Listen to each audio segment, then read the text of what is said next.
Yo. Back up in the building for another edition of the Harry's Drinking Again podcast. I'm your host, Harry Too Scary, aka Mr. Harris. For T.N.R. 048, 48 weeks in a row doing the lives up on the Thursday. We got a couple special guests joining us, podcasters in their own right, ITY Studios. Philly D, Mr. Gemini. They'll be on in a minute. Me, myself, I'm going to go slow, take my time. We're drinking Suero. Shout out to the Suero Max. Mexican Pedialyte. My dumb ass, I guess, fucked around, working and shit around dirty motherfuckers. I don't know. I guess I caught the flu or whatever's going around this week. So I've been bedridden.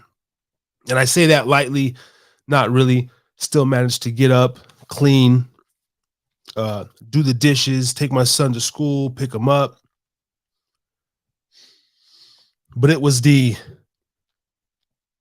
after the picking him up part.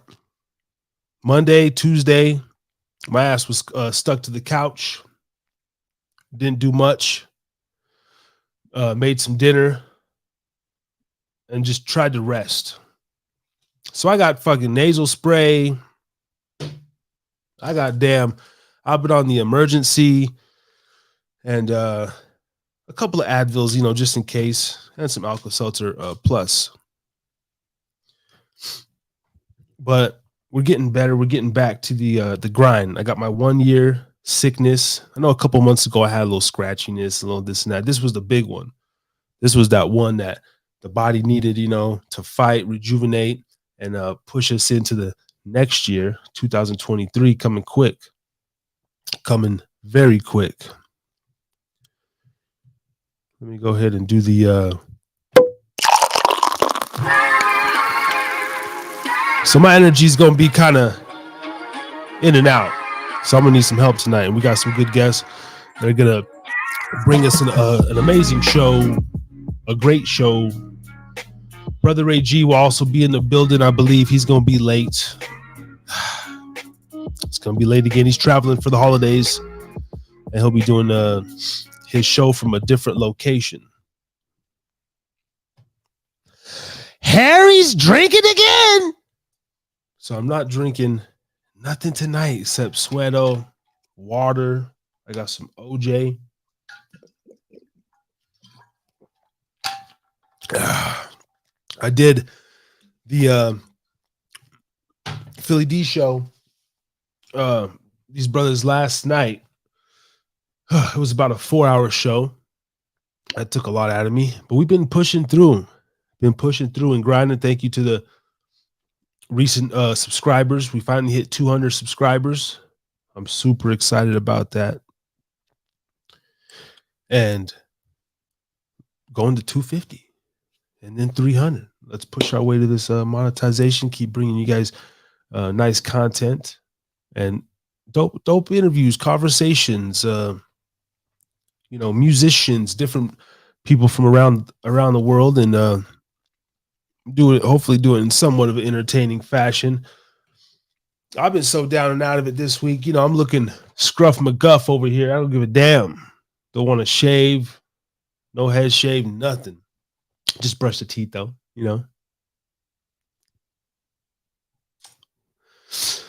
Little yellow. Need to bleach him a little bit or something. Go get a dentist appointment. It's been over a year. Aren't you supposed to get like a 6-month checkup? I don't do that. I think I'm 6 months past my 6-month checkup that's due, but it's all to the goodie. So tonight, when everybody gets up in here, we're going to have great conversation, some fun with it. Brother Ray G from a new location, Harris is Drinking Again station. Thank y'all for tuning in so much. next Saturday, New Year's Eve, Brian Beeline will be hosting a New Year's Eve pod bash on his channel, similar to what I did with mine with Podsgiving. So be sure to go over and subscribe and like his channel. You can catch us over there, the Beeline Entertainment LLC on YouTube, and I'll put that up in the description before the night's over. We'll be there New Year's Eve. He's doing a whole get down. DJ Steady will be in the building. Rico Aviles, a bunch of other surprise guests and comics podcasters are going to be sliding through. And for ourselves, we'll be there as a guest in attendance. I'm really looking forward to that, bringing in the new year. He's in on the East Coast, and so it's 2 hours behind us here, which works out because my dumb ass got to work the next day, New Year's Day. I hate working New Year's Day, but my new schedule, I can't complain. I got most of the week off and everything, and so I'm actually I'll work this New Year's Day. I'm not tripping about that too hard. Other than that, some really exciting guests to start the top of the year.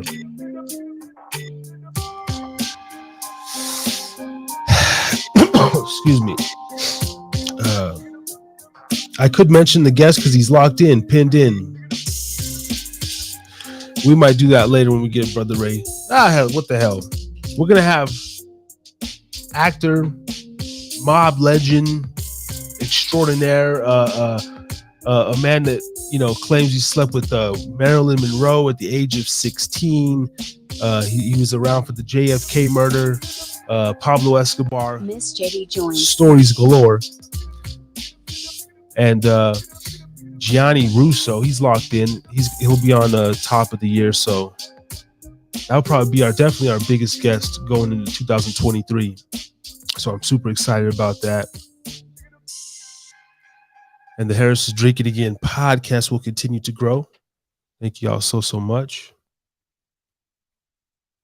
See, we're starting to get some of our folks up here in the building on the Harry's Drinking Again. Mr. Gemini and Philly D joined. All right. Oh, a new location up in the back. That's my eyes that's going out. But we'll give them here an introduction here. Let me get everything ready. I don't know if my voice can do it though. We'll try to give the proper introduction.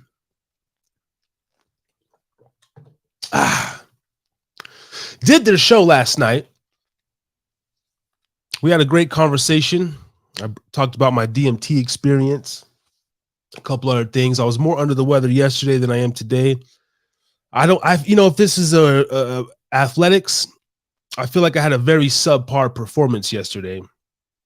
And so I'm excited to redeem myself on my channel today. I hope we can give these guys a great conversation. We're going to get into some things and find out a little bit about them. You can go subscribe to them on YouTube at ITY Studios 33. And the one gentleman goes by Philly D, the other one, Mr. Gemini. And they also have a third co-host, Miss JD. And they put out some really great videos. And they're here to tell you all about it. So coming to the stage, Philly D, Mr. Gemini, and Miss JD.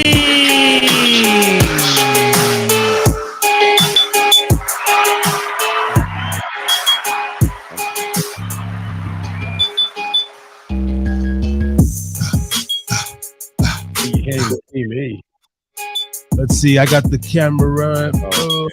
Let's see if we can. Oh. How you brothers doing here? Let me see, man. All right, there we go. This Can't hear nothing. What? got the whole up there. All right. Is that when my co-host comes in, who's late again, setting up right now? I'll have a better, I think, angle to like widen out the camera a little bit. Anyway, brother. It's all good, man. No, we face ourselves. It's cool. All right. How you gentlemen doing tonight? Let me turn up the levels here. Boom, boom. Miss JD's on mute. Oh, she. All right, we all in the building. Bam. Hey, it's my present. I get to open that mother. I swear to God. You're right. Homie buys me a bottle of tequila and he goes to try to like start opening it, man. This is my bottle that he bought from me. I opened this. He's itching. I'll share it with you, but I was trying to pour you a glass, bro. I pull my own troubles. Thank you. Apparently, you didn't like my beer. Some more of that. I mean, it's not bad. It's just not my style. I was making it for my pops. He likes a different type of beer than you do.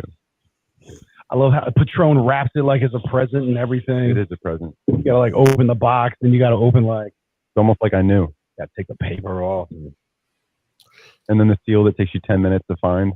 Yeah, no shit. The last time. How are you? And how are you doing tonight, Miss JD? I'm well, thank you. A little bit more rested. How are you? I'm doing good. A little bit better as well. Still feel, not tip top.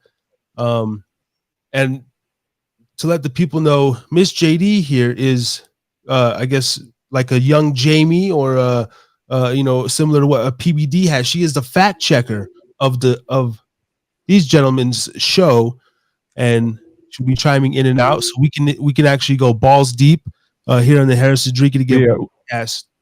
And she's here to keep us on the straight and narrow, so we don't get too off in some bullshit that we don't know what the hell we're talking about. She actually properly applied for the position as well. Yeah, she did. Which was really funny. Dude. And she works for High Fives, no less. So this lady's a hard-working mother, dude. She's dope as shit. Ooh, that's lovely. That's lovely. I'm jealous tonight, man. I chose drinking just so I can really kick this shit. I'm drinking some Mexican Pedialyte. Yeah. Max. And there you go. Hey, and just some Patron and Aho, we looking for sponsors. Right? Patron, please sponsor. We have availabilities. Hit us up. Absolutely. And we're gonna get into that as well. You guys are working on a beer sponsor on your own show that you were saying last night. Yeah, that's what one of these Johns right here from Round Guys Brewing, which is I work with them. I'm their sales rep, but it's one of those things where this is like a dope ass company that I can get behind. Which me personally, for me to say that I can actually rep something, like dude, you got to be coming hard. You got to be taking care of yourself, your community, your people, all that kind of good shit. Plus their beers, like I'm not a beer drinker, as you can tell by drinking the tequila. So the fact that I can actually drink these beers is dope as shit. So one, the community of it is dope. Their core values is dope, but their beers are like, I can actually drink them shits. And I like it. It's not even just like, oh, it's pretty. No, I can drink the shit out of these. So yeah, to have a dope company like that you can actually get behind and want to support you. Yeah, it's gonna be good because I'm pretty sure it's we got it in the works. It's just we got to finalize some stuff. But yeah, man, that's dope. Yeah, I'm gonna take in some of that good energy, man, and hopefully I get work towards it.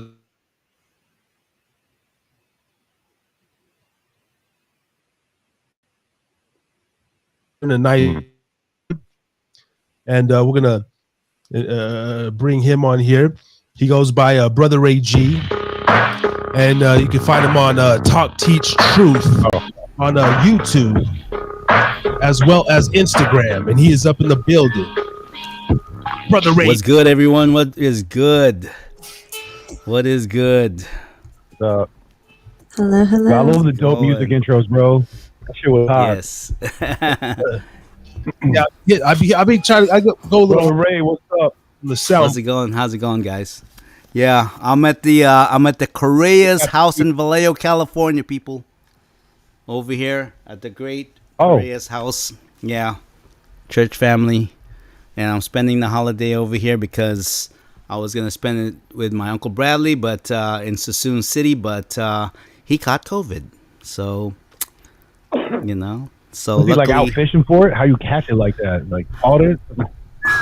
I don't know. Reel that sucker in? Yeah, just came in here today on the Greyhound, and I got my Got the Niners gear on. You know, like that whole bullshit when they were doing the COVID, the you could you had to wear the mask to your damn seat, and then you walk 8 feet to your damn table and you could take it off, and it was just so absurd. Oh my god, Oh, yeah. Yo, we were talking about how it's like you got to wear your mask, this, that, and the other, and then when you sit down and eat your food, then you can take it. Like, how is that any different from bite? Dude, that doesn't. I don't. so Like, why? The dumbest shit ever. So And now if I you guess read the COVID is instructions on back. those N95 masks, Yeah, But but a lot of no, people I know it's not. like No, it is not back. Sexy's back. I don't I mean, believe. I think Sexy it's is just back. regular COVID is flu. not. I think it's just a If you're getting the regular flu booster. with a new name. yeah, It's a new flu with a new haircut. How's that? even and it always was probably the same flu, damn near. Oh god, right? Yeah. It's like Yeah. these cocksuckers. Well, I love the fact that the WHO puts out the numbers that it's going to be like 0.01% of the entire world, and yet somehow that's exactly what it was. And we were all worked up about shit that we already got told ahead of time, 0.01%, and sure as shit, it came out point. And how did they know 0.01%? was that really worth shutting down the whole world? 0.01%. Wow. It is shut down shit. Yeah, it was 0.01% Wow. of It's full just world, amazing. like across the board, like everybody included. Because I mean, in Yeah. some countries, you obviously had higher numbers because you don't have as much, medical care and things of that nature, or proper diet, all that kind of shit. But yeah, which cracks me up because if you look at all of the numbers across the board for every country, like literally across the board, everybody was on the average except for one country. What country was that? The U.S. Yeah. Not Well, a it's joke. all- Only one that had blown out numbers. What are we counting? But we also have the best medical system, so why did we have such horrendous numbers? I because don't. because Who's we counting? because Dr. Fauci, I don't know if you guys watched the podcast. Patrick We were Bet-David paying the PBD. doctors. He actually interviewed some people, which they actually took out of the air. They almost got canceled because turns out that they revealed that Dr. Fauci owns the patent to the vaccine and the virus. How do you own the patent to a virus? So Because it was genetically made. Yeah. So when you can Yeah. formulate how it's structured, you can patent it. Manipulated. and they were trying to when blame you can China, feel the but the problem process. was that it turns out that he was part of the whole link Dude. because in China it's a hush hush thing. So Yeah, no, you know. China made it, but with our money. If you China follow made the it actual with our paper money. trail of the emails, Yes. yeah, Foxy Wait, are we got gonna them get- to make it, and we Yes. fucking paid for it. Are we going to Yes. get pulled off in the first 10 minutes? No, Fuck that's the that. reason why every time me and Harris talks about our plans with our podcast, we didn't talk about how many people will be our subscribers or how many people will follow us. You know what we talk about? Be prepared to get canceled, brother. Be prepared how to get Well, dude, canceled. Yo, we just So- got our first hater the other week, and we said, dude, as soon as we got that hater, we're like, bro, we made it. We got a hater. know, right? As soon Oh, as we people did are too. talking shit on you, you're doing it right. Actually, I'm like, just one? I know, just one. That's I always know, gotten so. right? I know, only one hater We're not, so far. we're not working hard enough at this, I think. No, you guys are not doing your job. You got to have all the Yeah, haters. no. Yeah. You got to have all the. Yeah, you we're gotta not be like, Andrew, controversial enough. yeah, you got to be like Andrew. I mean, I've Tate. got some controversial ideas, but I'm not allowed to talk about them. That's the problem. You gotta get Yeah. on mic, bro. I'm not allowed to Yeah. talk about my controversial feelings on things. Not on our show. No. We don't do that on our show. Well, because our show is based more on like, hey, let's have these kind of conversations, but let's keep the personal opinions out of it. Let's just talk data. Let's talk empirical. Let's be logical in our expressions. We can't Then just it's be no busting out with fun. opinions. Be like, you know what? Well, but it does No, but I promote mean- a more appropriate conversation because then everybody's validated and nobody has their feelings or opinions hurt because you're not speaking from a feeling or opinion. You're speaking from logic. So now we're having Right. a conversation, not sharing emotions. Well, Right. Nobody actually functions on logic. You know that, right?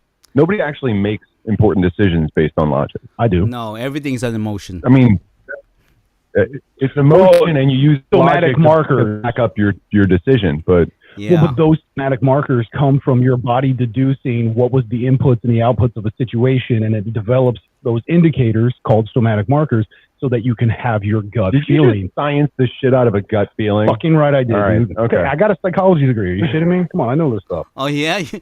Yeah, and What abnormal. What did you actually OS. learn in psychology degree? Because my sister got a psychology degree. She was going to be a med student, couldn't pass in Berkeley, Cal Berkeley, and she was going to be a medical student, but for some reason couldn't pass the biochemistry, and then she was having ulcers and whatnot. So she basically went down to. I mean, I don't say not went down. She actually went into psychology. No, that's an appropriate statement. Yeah, you went down. Dude, I know I have a psychology. Trust me. I was like, dude, I'm gonna make no money doing this shit. You know what? Psychology Well, I is a don't use them lifetime, effing, bro. Try having kids. Try having kids in their 20s. I do. That's I got psychology all one day. just turned 18. Oh man, Yeah, my dad especially took psych, girls. so Oh. basically I took psych. But yeah, no. So you asked the question, what did I learn from a psychology? The easiest and best thing that I learned from taking all my psych classes was how to fix myself. Well, at least part of the knowledge of how to fix myself, because it gave me understanding of my actions and reactions. It took it from, taking the physical chemical of why is it that my body does this to why does my brain work this way, and then, putting them together. So it taught me how to learn balance, and life experience on top of that and everything else kind of culminated that. So, I mean, I would say the psychology was a basis for me getting my shit together, honestly. I would say that's like just that and alone. Would you say, like, even if someone didn't get their degree, if they, went and they dropped out, it's valuable for that point, even if, to get your shit together or learn some discipline? And for me, it was because that's what I needed. Because everybody's different, you know what I mean? So, like, everybody needs different knowledge, different experiences. They have to have those different pivotal moments where it's just like, I finally had enough and I got to make a change. Right. For me, psychology is that thing where stuff just started clicking in my brain. I'm like, oh shit, this makes so much sense.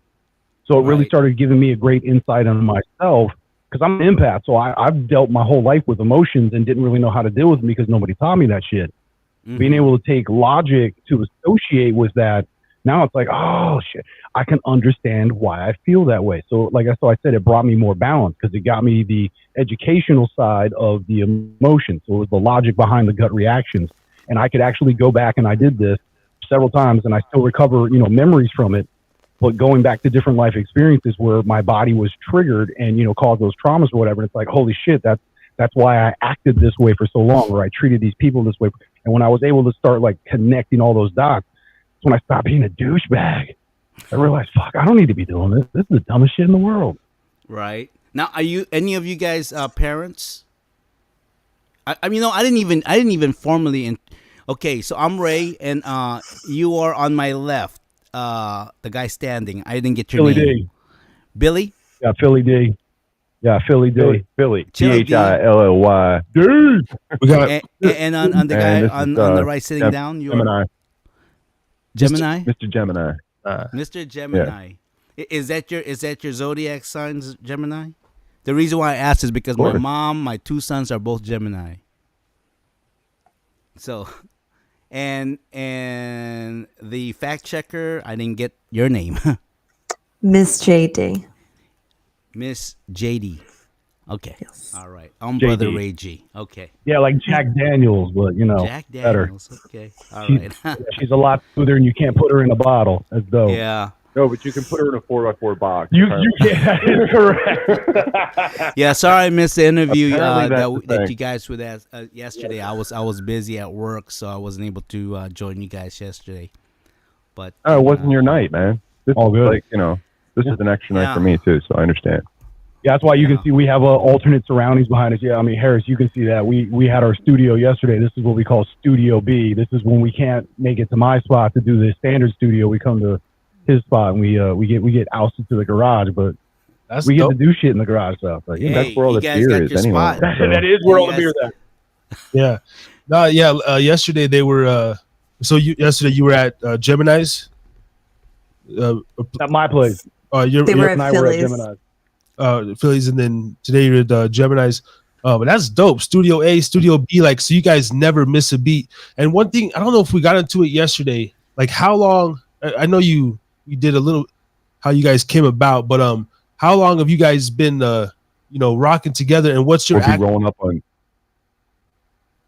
So him and I have been recording for just over 2 years. I just did the calculation on this. As of next week, production-wise, we'll be at just over 200 episodes that we put out. Damn. Okay, and are you guys? Yeah, and then you guys, how long have you guys been friends in real life? Fucking 31 plus years, homie. 31 plus? Well, 30. Yeah, because we've culminated 31, so now it's like we're old, man. Wow, you guys are. Oh yeah, like, no, it's, what? all right. So long story short, 40s, mid 40s. But yeah, no, we've been friends since we were 13 and 14. I used to ride his bike from my parents' house to his parents' house so that we could smoke cigarettes before we caught the school bus together. And then we would get off the bus at his house, smoke more cigarettes, talk the bullshit that we do. Yo, let me and hold then your I would bike. then I would ride his bike back to my house just so I could ride it back in the So then morning. if I ever wanted to go somewhere, I had to walk my ass to his house. Or be like, dude, get over here so I can get my bike. I know, right? Yo, homie, So I didn't know what- you want your bike what's- back. You can, What state do you guys? What state are you guys in right now? What? Oh, we're What just state? outside of Philadelphia. We're wow. just outside of Philadelphia. JD's a little bit further down the coast. Philadelphia. Yeah, Philadelphia. And I currently reside in North Carolina at the moment. In North Carolina. Wow. That's Let's dope. see. Yeah. I have, Outside of Philadelphia. I have 4 childhood friends like that as well. Guys that I've known since about 11, 12, 13, 14. And, so, and they say, what, you get to the end of your life, if you could even count, what was it, five good You're friends? lucky. Yep. You're lucky. Yeah. From like your childhood. That's dope, man. Yeah. So hopefully I can have that too, man. I mean, Look. Yeah, I my have a lot of oldest acquaintances, but I don't have to remember their birthdays, Well, that's the thing. I mean, yeah, I know tons of people for more than him and I together. But the simple fact is for the past 31, like we've actually been friends and have known each other. Like, Well, and there's some we've had some fallings out here and some there, but bonding like, experiences in there that Yeah. your death, yeah, no, dude, like not a girlfriend joke. issues, Yeah, I saved his life and he saved my life. Like this is no joke. We've literally saved each other's lives. Wow. Like, dude, that is for real, for real. Yeah, no, he long story short, he fell off a car with me and a buddy and had a concussion and like was bleeding out of his ears and shit. And I freaked out and woke up the entire neighborhood. And I got think him. there's a genetic coordination issue. in my He has family. no balance whatsoever. Excuse you. None That's balance. true. I have No, I have The good whole balance. family I has do. it. So number one Overall question, since you guys coordinated, been yeah. number one question, guys, since you guys been friends that long, have you ever had not the same time shared the same girlfriend? Being friends that long, like, No, really? no, Wow. no. We've never had We a. have like different tastes in chicks. That's for Matt. sure. Oh, really? Possibly. Okay. Although we All both have right. crazy. I'll We be both like, like I crazy. can see it, but just not my thing. No, Like, we got different crazy tastes. Is what it was. Okay, like but one kind I'm of pretty crazy, sure you I like guys the other double kind of dated or crazy. something like that. Yo, Double I don't dated? think we ever did a I don't double think- date. Nah, No. Oh, really? Okay. we did Yeah. no bros before hoes, man. Like, Wow. I mean, like we, you said nobody else can when you're still in the dating stage. Like it's like, dude, you don't want to see like how weird it gets between the two of us. It'll be like the other two people are on a date with themselves, like while we're just goofing off. Like, yeah, no, it would be you and I, and the other two would be like, so, well, how about those bears? so what do you do? Yeah. Yeah, no, I mean, So him you and I, guys- we're at this point, we're more like brothers at this point. Like we harass the shit out of each other, like Yeah. we smash each other around almost. Like, yeah, it's good though. It's healthy. We have a healthy relationship. Throw around sexual innuendos. And, Tons of sexual. So you guys, are You you know, guys people don't know Philadelphia if we Eagles like fans? hate Or? each other or if we're like, oh fuck no, Raiders, son, all day Raiders. Raiders. Wow. He How is did a that dude. happen? I could care less.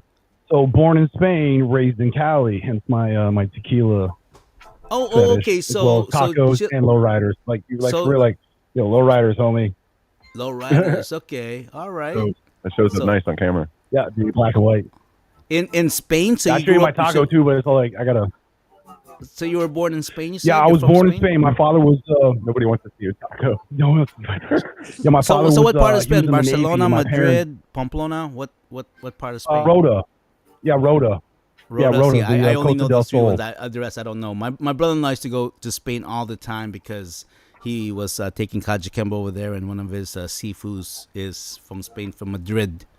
So yeah, but that's all I know. I like you said seafood. Seafood because nice. he was taking Kajikembo martial arts. Yeah. No, So- dude, we know all that kind of stuff. Like, yeah. So when you say seafood, we're just like, oh, yeah, that's Hey, a real T. master. Yeah. Well, Yeah, 'cause, I mean, other, yeah, like either well in Kajikembo they call it Sigong. I took Kung Fu, so White Crane Kung Fu, so we call Sifu. So those are the master. I love some seafood, man. Shit. yeah, bro. Yeah, agreed. I just had Yeah, some sushi for seafood. supper. Yeah, I just had haystack for supper for the I first like time. sushi. Haystack, yeah. So, anyway, see, me missing yesterday's interview, like I don't want to go through what you guys talked to already and everything. So, Right? It's like we're already hanging out in the garage smoking cigarettes, and Ray's the guy that comes over. Hey guys, yeah, like hey guys, you know, I'm the we're new guy. like, dude, we're already, we already got a poke Yeah, man. downstairs. Huh? Yeah, right. I know, You're in right? the fridge. You know what? You go get that shit. While you're at it, grab me one too. Yeah, man. But now, Yeah, well, actually, you said the word interview, but we prefer the term conversation. We don't interview anybody or anything. We just You know We what? have I was just talking to conversations. Harris Yeah. about that today. You know what? Come to think about it, I don't like interviews because you feel like interview Too to me is formal. like a job interview. Yeah. Yeah. Yeah, you're Like- so. What was it like in 1996 when you? Who Yeah, gives a shit, yeah. bro? Somebody else asked that question. That answer's been made. Let's talk because dude, we had Larry Hankin on. Larry Hankin, after getting done with us, literally called the PR guy that hooked us up with him, and apparently this is the only time he's ever done this. After having the conversation with us, calls him and he just goes, "That was dope." He's like, I couldn't have asked for better experience. I mean, they actually talked to me, and he couldn't say enough nice We're just stuff hanging about out, us. man. That's all we're doing. Yeah, We're we not don't. making a show. Like, hanging No, out. we talk. The thing is we just record that conversation because we're gonna do this shit regardless. We literally just push the button and see what happens. Up until now, everything's been audio slapstick. So now we Yeah. have to rely on a different media. yeah. Well, now we don't have to Larry worry was- about paying the word picture as much. Larry We was. got I video. can't believe I was talking to Mr. Heckles, and to Right? Right? Mr. Heckles. Yeah. and My kid's actually named after Rachel's kid from the show. So she and her and I, we're both huge like Friends fanatics.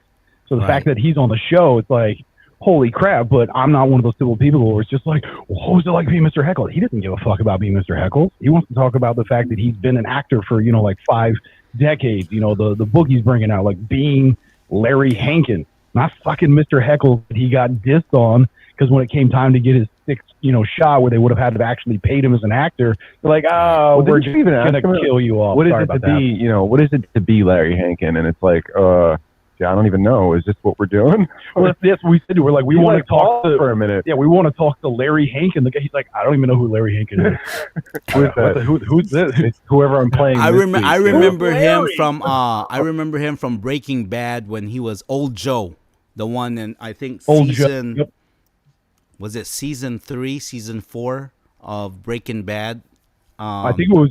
Yeah, I think it was 3. Was I think it once they 3? fell That's into when 3, they had the maybe? U-Haul and they put I all the think. batteries. And he was Old Joe. Well, no, he was on before that. Yeah, yeah. Yeah, it Yeah. was the first time was that when computer got all effed up. Well, Yeah, they yeah, brought yeah, in. yeah. He came in with the RV, and they're basically like, "This With is a the- domicile, which means that these laws apply," and da da da da da. So that was Yeah. his first That's initial. absolutely true. Yeah, then they did the one where they built the big ass magnet in the U-Haul, and then they like went to the freaking side of the Right. building and just like whack, zap that shit. That was smart as hell. That's some MacGyver shit right there.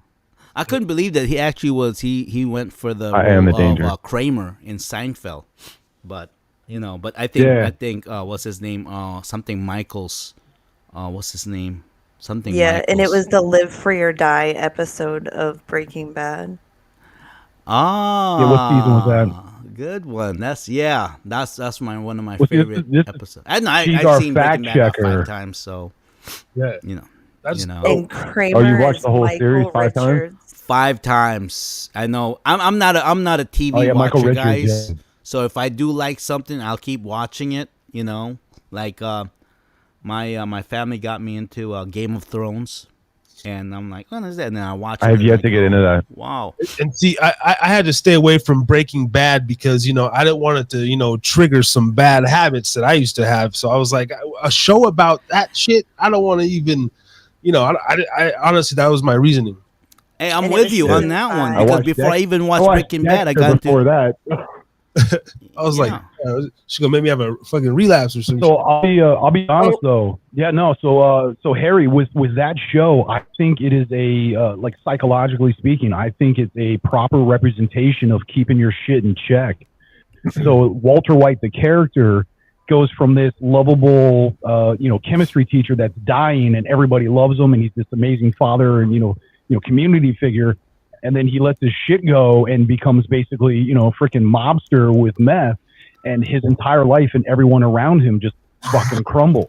He So became I think Satan it's a great in the end. expression of like, yeah, watch your shit or your house of cards will fall apart, man. So I think, so I get where you're coming from and I can agree with you, but I think honestly, my opinion of it was it taught me to, it's just a nice expression of like, hey, cool, that's dope, but don't be a douchebag.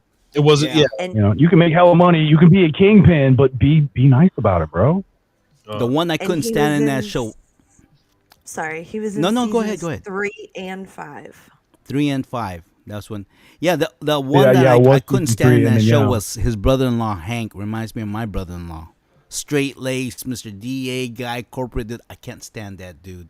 But I love Walter White though. But he and I wasn't- love Saul. Yeah, But he his wasn't brother-in-law Hank with the 100% DEA. like, because think about it.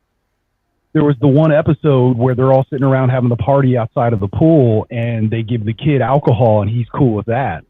So he's Yeah. not straight laced. What it is, he's against whatever is illegal, Yeah. other than obviously drinking with your freaking nephew. Yeah, right. Yeah, man, he's got his own set of morals that you can't have somebody who's supposed to be policing you who can't even police himself.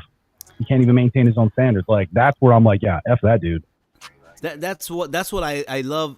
What's the name of the director there? Something Harmon. Something Harmon. The one that JD. What's the name of the producer or the writer of Breaking Bad? I know is it Mark? Something. Harmon. No, An because it was the same guy that does Better Call Saul. Yeah, and he now does that cartoons. I can see the name. What's that? I can see. I'm like, look, I can see the name in my head. It's like running across my own my kids are mind watching this. screen. Really funny. Monk and Marty. No, something Marty and something. Rick and Morty. Rick. Yeah. That's it. Rick and Morty. Yeah. Yeah. So I from haven't watched Breaking that. Bad. Yeah, Rick and Morty is actually based on. Yeah, but Rick and Morty's based on Back to the Future. Back to in the case you didn't Future. know that. Right. With Christopher Lloyd as the professor. Yeah. Yeah. Yeah, Rick And- and Morty is Harmon. basically an acid trip. There you go. Yeah. Yeah. Dude, that's Rick and fact Morty. checker, man. She's awesome. Kind of rhymes. So. Wow. Maybe we need a fact checker, Harris. We need one because we're just a couple of gorillas. We don't know. Well, but so Harris was talking about how you guys are like, oh, sometimes we tangent and da-da-da. We're like, guilty. We do that shit too, but that's why we got the Man. fact checker. She keeps us on point. I mean, you make her an offer that's higher than high fives, then Our attention span is so short, guys. So short. Like, Well, yeah, shorter that's one than of a fish. our jokes about us. Is we call it short attention span theater meets a couple of nobody's talking my about nothing gosh. because we Short tangent attention hard as span, shit as well as we ADHD. really don't talk about anything relevant. But we do though, because what we Yeah. make the point of. So the conversation of what it is we're talking about is what did I say? minuscule, but what we talk about and how we talk about it, that's what's What actually did I say? We go from our favorite peanut butter to Nazis in Argentina. Isn't that what I to said? whether or not you should wax your butthole. Yeah, yeah. Oh, We we've talked had about this that. conversation. Yeah. Shave it. Yeah, we've had that That's awesome. conversation. Oh Yeah. yeah. Yeah. But Yeah. that's the See, thing. It's like we have absolutely mundane conversations, but what we talk about within this is like the importance, because that's the stuff that we keep doing over and over again, which is just having a open-minded, honest, accepting conversation with somebody. So no matter what, that's always going to be there. So it doesn't matter what we talk about. It could be beer, butt wiping.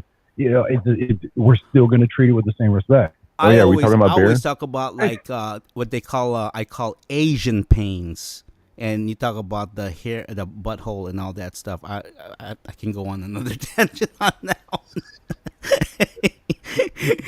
I think we talked about that on episode 46. We've had enough, butt hair and feet conversations on this show. Oh yeah, You don't need it really, yeah. go Yeah, tonight. it's been Oh done. wait a You don't minute, need no. When we were talking to your cousin Fat Phil, and we're talking about shaving down there, how do you shave Oh, back? it's You know Fat what? Phil, You different. can, just don't have a belly. That's what it is. You can, just don't have a belly. You can shave, but that, trust me. Yeah, yeah. I got a cousin named Fatty Phil, and Yeah. and he was on last week. First, well, he's just a regular dude, but I said, man, bring your ass on, and he was on a 24-hour drinking binger. That was fun to Oh. get him on here, especially when it's like those people that they don't want to do this. They have no. They're like, why the you pressure him so hard to get him in front of a camera because you're just like, dude, I fuck with you, man. Like, you're my cousin. I want you to just experience this. And it turned out pretty good. He was fucking faded, but he wouldn't never do it sober either, Phil is funny, man. You're like, bro, tell me a story. Just tell me a story. We got a buddy of ours that comes on, and every time he does, he just gets tossed. I mean, partially my fault because I have the tequila available every time he's shown up. It just like Tequila literally Mockingbird, is that? Yeah, his nickname's now Tequila Mockingbird. Yeah, we're actually gonna have him on next week. We got a psychic that's coming on, but we're also having that dude coming in. So it's gonna be the two of them in our studio live recording. Wait a minute. You Shout guys out have to- a psychic coming on. It wouldn't happen to his name Artie, is it? Yeah, it's Artie. Yeah, absolutely, bro. Artie, the one man party. I've been told he's like. Yeah, I've been told he's like off the chain, fucking Oh my on it. Like you gosh. ask If him you a ever question seen an and episode- homie tells you something like, when I got in with Artie because I'm biblically pretty much pretty sound. Yeah, I'm not politically correct. I'm a good Christian, but I'm also a bad one. I'm not politically correct Christian whatsoever, especially on this show. Yeah. Artie, What's the that one got man to do? party, I and I mean- went at it.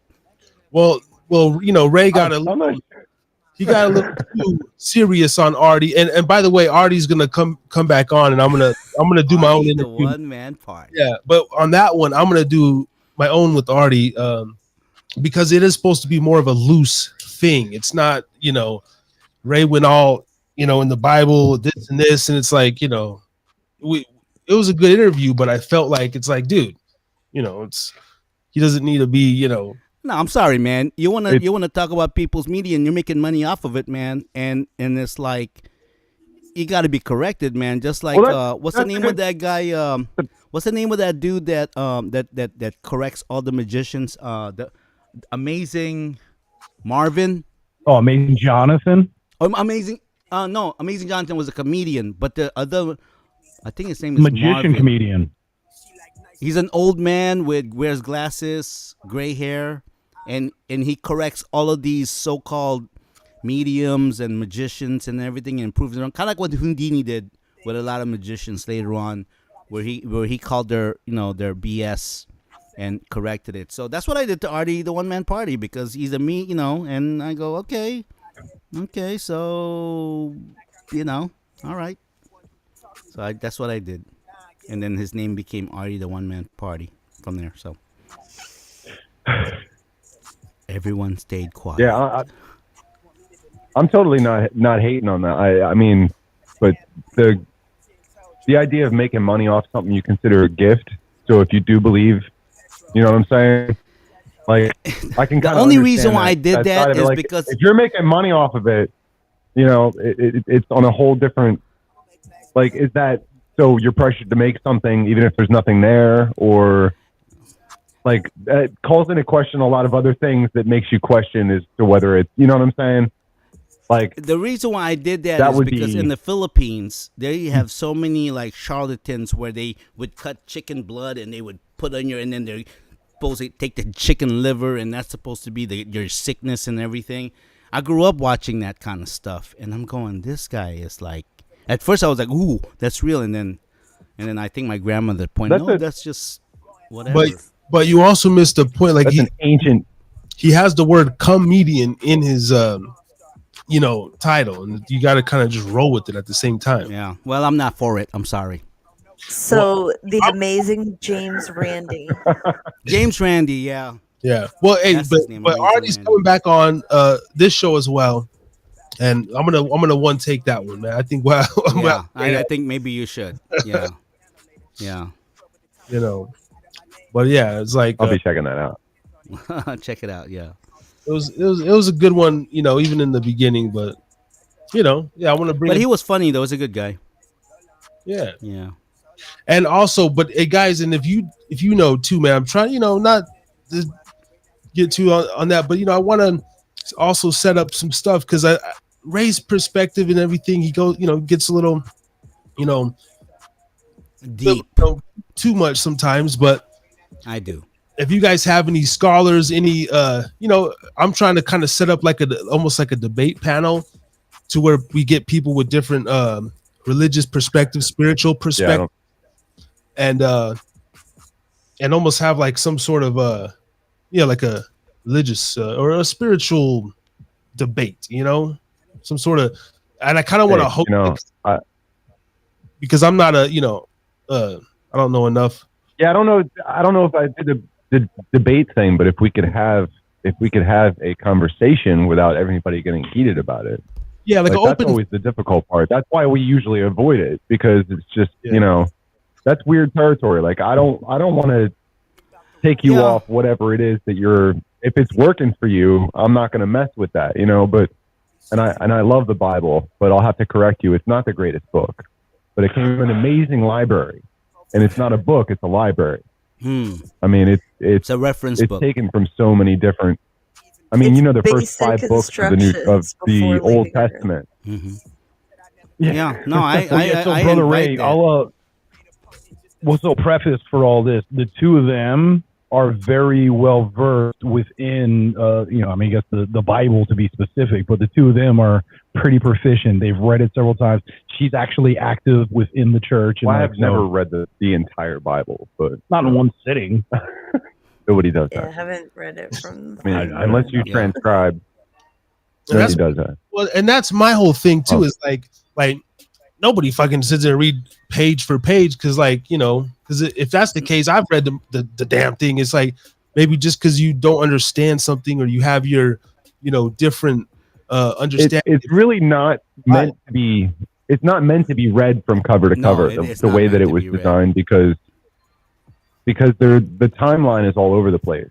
If you really look at it historically, it's not a historical document.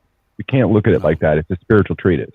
No. Which is the angle that I come from. That's where like when I was 15, you can ask this, or no, maybe 18, 19. Like I traveled everywhere with a Bible. I was always like writing poetry, and I've written a couple interesting things about my opinions on stuff, and those opinions have changed since then. Yeah. Sure. You open yourself up to new understanding, and it's not like you throw everything away that you had before. It's kind of like you add it to the wheel of understanding. Right. Right. I always had an issue, and that was one of my big things. Like I don't like Bible thumpers only because, and this is just me. Love me or hate me, but I love you. I always had trouble with if you don't believe that Jesus Christ died for your sins, then you're going to hell. And that was always like, but it was always like people felt the need to say that, but in church, and I'm like, that makes me really kind of reticent to get involved. So you're telling me everyone else is fucking dead wrong and they're all burning in hell just because of that? Well, that makes no sense. Which is why I've always said, if you look at all of these organized religions, they all talk about how their God, whatever that name may be, is all loving, all knowing, omnipotent, polite, all this stuff. It's like, oh my God, they're so amazing. But he doesn't like you people. What? Well, You're well, trying to see, tell me this all-knowing, amazing being is wrathful like God. all loving everything the except for just contradiction, the them. contradiction there that I have with a lot of the people in church is that, like say the pastor, right? You're talking to people in church that are sitting down, they have no choice but to listen to you. And they become really legalistic. I don't like that as well. And They're to talking me, at you. if you're actually out there on the streets and you're actually talking to people and being friends with them and everything, the way Jesus did, and hey, they may spit at you, they may smack you, they may, cuss you out or something like that, then you're really doing the ministry. But if you're there in church and you're acting pastor and everything like that, you look the part, act the part, that's the part I also contradict. That's also the part that I contradict. Like, me and Harris has been friends for a long time, and we have difference in opinions. We agree to disagree, but we're still friends. And even though we have different opinions and religion and everything like that, I am not legalistic.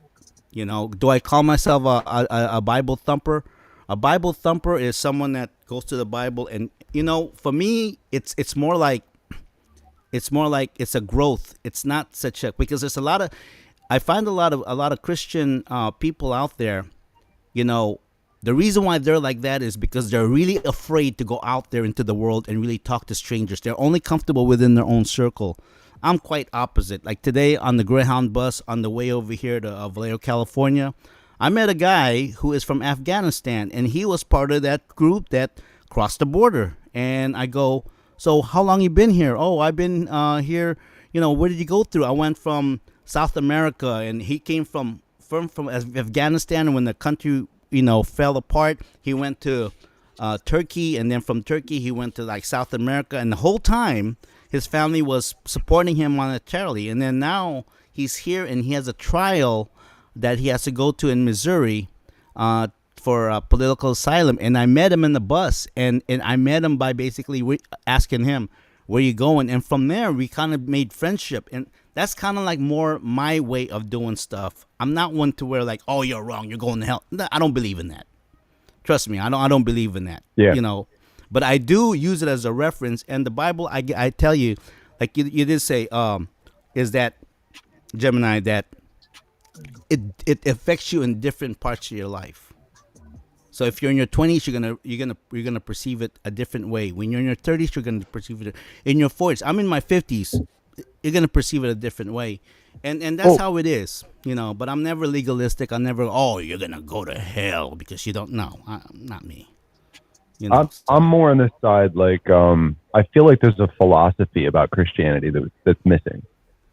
Like a true philosophy, which I think was part of the early. And this is the funny thing. If you look at it historically, like the early Christians would, I mean, even today would probably be crucified for their beliefs. The early Christians. I mean, it's nothing like it started out as. Yeah. And like the perspective I took when I was like, okay, I believe in this library that I'm looking at, but I think there's something missing. Definitely some stuff. And then when I started looking into like Dead Sea Scrolls and Apocrypha and some of the stuff that was left out in, what was it, 325 AD, I think, when the or intentionally removed. Council of Nicaea, yeah. Or intentionally removed because it didn't push the propaganda that they were trying to sell to the people. Is basically, I mean, it was a business transaction. It was a way to get more people to toe the line. You needed three people in order to get your book in the Bible. And that's what makes it yuck. That's what makes it yuck. Kind of like the Jewish, basically, there's 10 commandments. They made like 600 commandments. Like don't forget. Oh. Once there were three people in the world, there was politics. Think about it.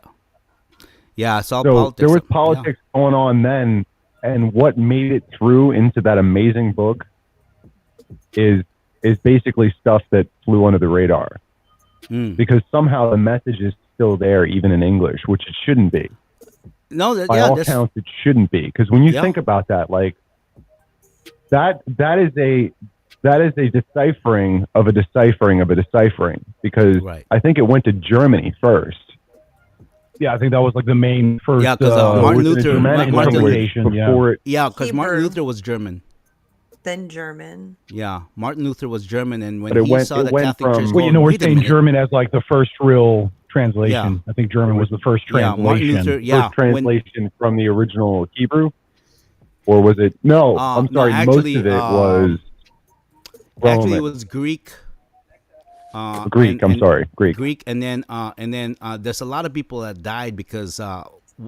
Okay, so it really stemmed from so-called the very first, which is the papacy, which was, you know, I don't know if you, like, I came from a Catholic background, being Filipino, that was my background, Catholic, and if you're from Spain, Catholic. So you know, what do you call it, there's this Castilian, that was the religion. And so I grew up in that, and then as I got older, I go, wait a minute, something's missing here, like, wait a minute. Yeah. And then when I deciphered it for myself, I went sorry, to it's- yeah. Go ahead. It's so much dogma.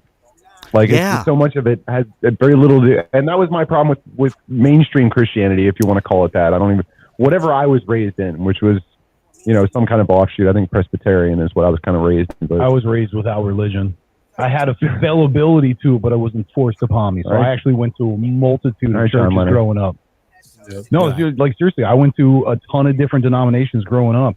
So I mean, I've been to like Filipino churches, black churches, Hispanic churches, but all you know. Christian. No, No, all dude, Southern Baptist. I mean, but like, all Christian. I mean, Southern Baptist They're all is Christian. Christian. dude, no. So Protestants. I've done like everything you can basically think of in a sense. So I mean, I've gone to the snake charmer, freaking double talking No motherfucker. Christian.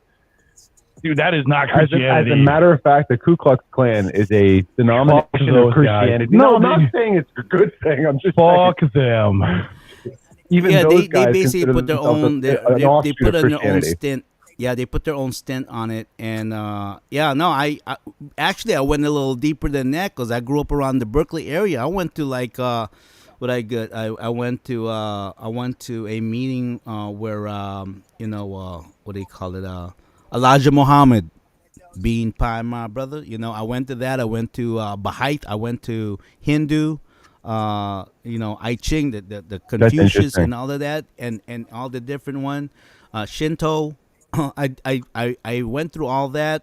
Of course, growing up Catholic, and then finally I just say, man. And one of the things that I was impressed with Harris is that there was a time when he actually read the Satanic Bible.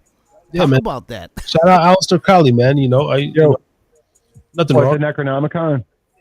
The yeah, well, the Satanic Bible and the Satanic verses. You know, I didn't get into any of the. It's fucking laughable. That's all the Necronomicon was the Book of the Dead. Yeah, it's all Yeah, wow. it's all rituals. Yeah, I don't think that's the same thing. Like, well, Yeah, but so that's Well, the thing whatever is, it look, was, dude, it was comical. well, dude, I've read the Bible. I've read the Book of Mormon. Like, you know, I've written, you know, about Confucianism and socialism and, you know, like communism. No, dude, I've read. Yeah, I've read different manifestos and books regarding different isms or belief systems. And, you know, my big thing about all of those is no matter what I read across the board, it's almost as if you were to take all of that knowledge, and within all of that knowledge is the truth. It's not one or the other, or it's all of them have it about like 60, 70% correct. So if you take all that knowledge, there's truth in that. I think everyone has a piece of the pie. A little bit, yeah. Yeah. But I think the ego is what gets in the way, because that's why you get to that place where it's just like, oh, my God is all loving, Well, the all way- knowing, all accepting, except for you people.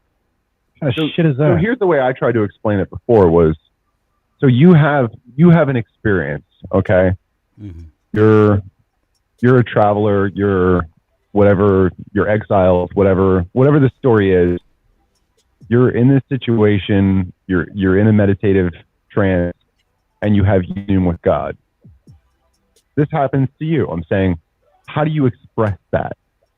And depending on your upbringing, your culture, your background, it's going to look totally different. So it's not to say that one is right and one is wrong. It was built out of the people Right. that were inculcated in this culture. So of course it's going to have a certain flair for that culture. And that's what I have. That's just where I come up short is like, I just say I believe in something there, even the term God, it's so, there's something like, but I think that the whole thing is, the teachings are just misconstrued. And like with Ray, like he's one of the doper Christians that I fuck with, and he doesn't, shove it down your throat. Like, maybe sometimes. They all do. No, they do. Like he does, no matter what. He sends his little text messages every morning that people just ignore. I ignore, but he sends them. Thanks, bro, man. That hurts my feelings. No, no, there is wisdom in that for those. I'm out, here, people. You know what I'm saying? But you'll still get your message tomorrow. I hate you guys. She loves you. Yeah, like, but it's like you said, like the Mormon, we're the one true church, but then like you have Christians that he's a Seventh-day Adventist, but then the church down the street, but those Christians, they're bickering, and then the Buddhists, you got the SGI Buddhists, I fucked with them for a little bit. I did the whole Namyo. But then come to find out, they don't mess with like the Buddhists, that wear the orange and actually rake up the stuff and sweep the bugs off the sidewalks. And I'm just looking at, I'm like, but what your message is cool, it's everyone, it's positive vibe. I kind of dig it, but I just don't get but we don't mess with them and we don't mess with them. I'd rather just be the guy that says, man, fuck all that shit. It's love. It's everything it's is like split. Different cliques in a school ground. Yeah, everybody has their own rules, their own perception, because it's within each religion has its own agendas or rules, and that's what ruins it. Prophets, their own prophets. Really, that's what it is. The Muslim, they got the Shiites, the Sikhs, and then in the Jewish, they have the Ashkenazi, and then you got the what's the other one? The other Jewish thing. And then even in the Catholic, there's the one that is the Castilian, and then there's the other one. There's two kinds. Everything. In all it the was like religion. A Roman Catholic, and then and then you have the Orthodox Catholic, and then you have the Orthodox, and so that was my thing. Like, I'm not concerned with the tribalism. Like, I want to get above that. Like, I want to understand, like like that weird conundrum. It's like, okay, well, what are you? You're Christian. Okay, you're Christian because you believe in Christ. You believe in the story of Christ. Do it like Jesus did. What did Christ believe? Because it looked like that was working for him. And that was my angle. Like, I try to follow. I want to do it like Jesus did. I just walk the earth and I make friends with anyone, like I did tonight with this guy from Afghanistan. I mean, that's how I live my life. Pretty much every day I'll go and I have no qualms making conversation with a stranger. I mean, every Saturday, pretty much after church, we pass out, care packs in Reno, Nevada, out in the cold to the homeless and all that. Feels great. A lot of them are just there because they're just down and out and everything. If I get stuck too much doing the churchy stuff, that means I'm not doing enough outside of that. I'm basically sitting there waiting for someone to, I caught you on my net, and I want to talk about, and I cannot stand the churches where you go in there and you have to speak in tongues and they touch you and you faint. I don't believe in all that stuff. I'm not with that stuff. We can hang out. We can believe I've be touched cool your children. We could just hang out, have dinner, whatever. We can be cool with each other and love on each other and be friends, and that's it. See, that's how my church is. It's like you walk in and you literally feel like you're at home. That's your family. You hang out with people outside of church, and it's just inside of church, and everybody talks to each other like every day, not just on Sunday. Yeah, and I'll talk about that with my own church being a Seventh-day Adventist. I'm not gonna say that a lot of the people in the Seventh-day is great. No, I'm not there for the people. I'm there for my own spirituality. And my style is that I go out there in the public and I make friends and I shake hands and I make this and that. I have no qualms going up to a stranger and just making a conversation with them. A lot of people, they're uncomfortable with that. Oh my gosh, what they're gonna think of you. I really don't care what they think about me. I really do not care. Like, I'm transparent, and maybe that's the part that Or like, that Harris is saying. those aren't your people. It's like, they're all my people. Everyone's my people. I have no problem, like. Well, yeah, brother. I mean, brother Ray, that's where I absolutely agree with you. I mean, whether I like you or not, or agree with you or not, has nothing to do with the fact that I have love for you as an individual having a human experience. I'm going to treat you like I treat everybody 100%. else, whether I like you or not. I might give you more time or less time to whether or not I like you, but I'm still going to give you the same love, the same respect, the same appreciation. Like, I'm still going to treat you like everybody else. If I don't like you, I just might do it from over here. That's what I'm saying. I might give you less of my time, but I'm still going to treat you like a living human being that's having the same experience.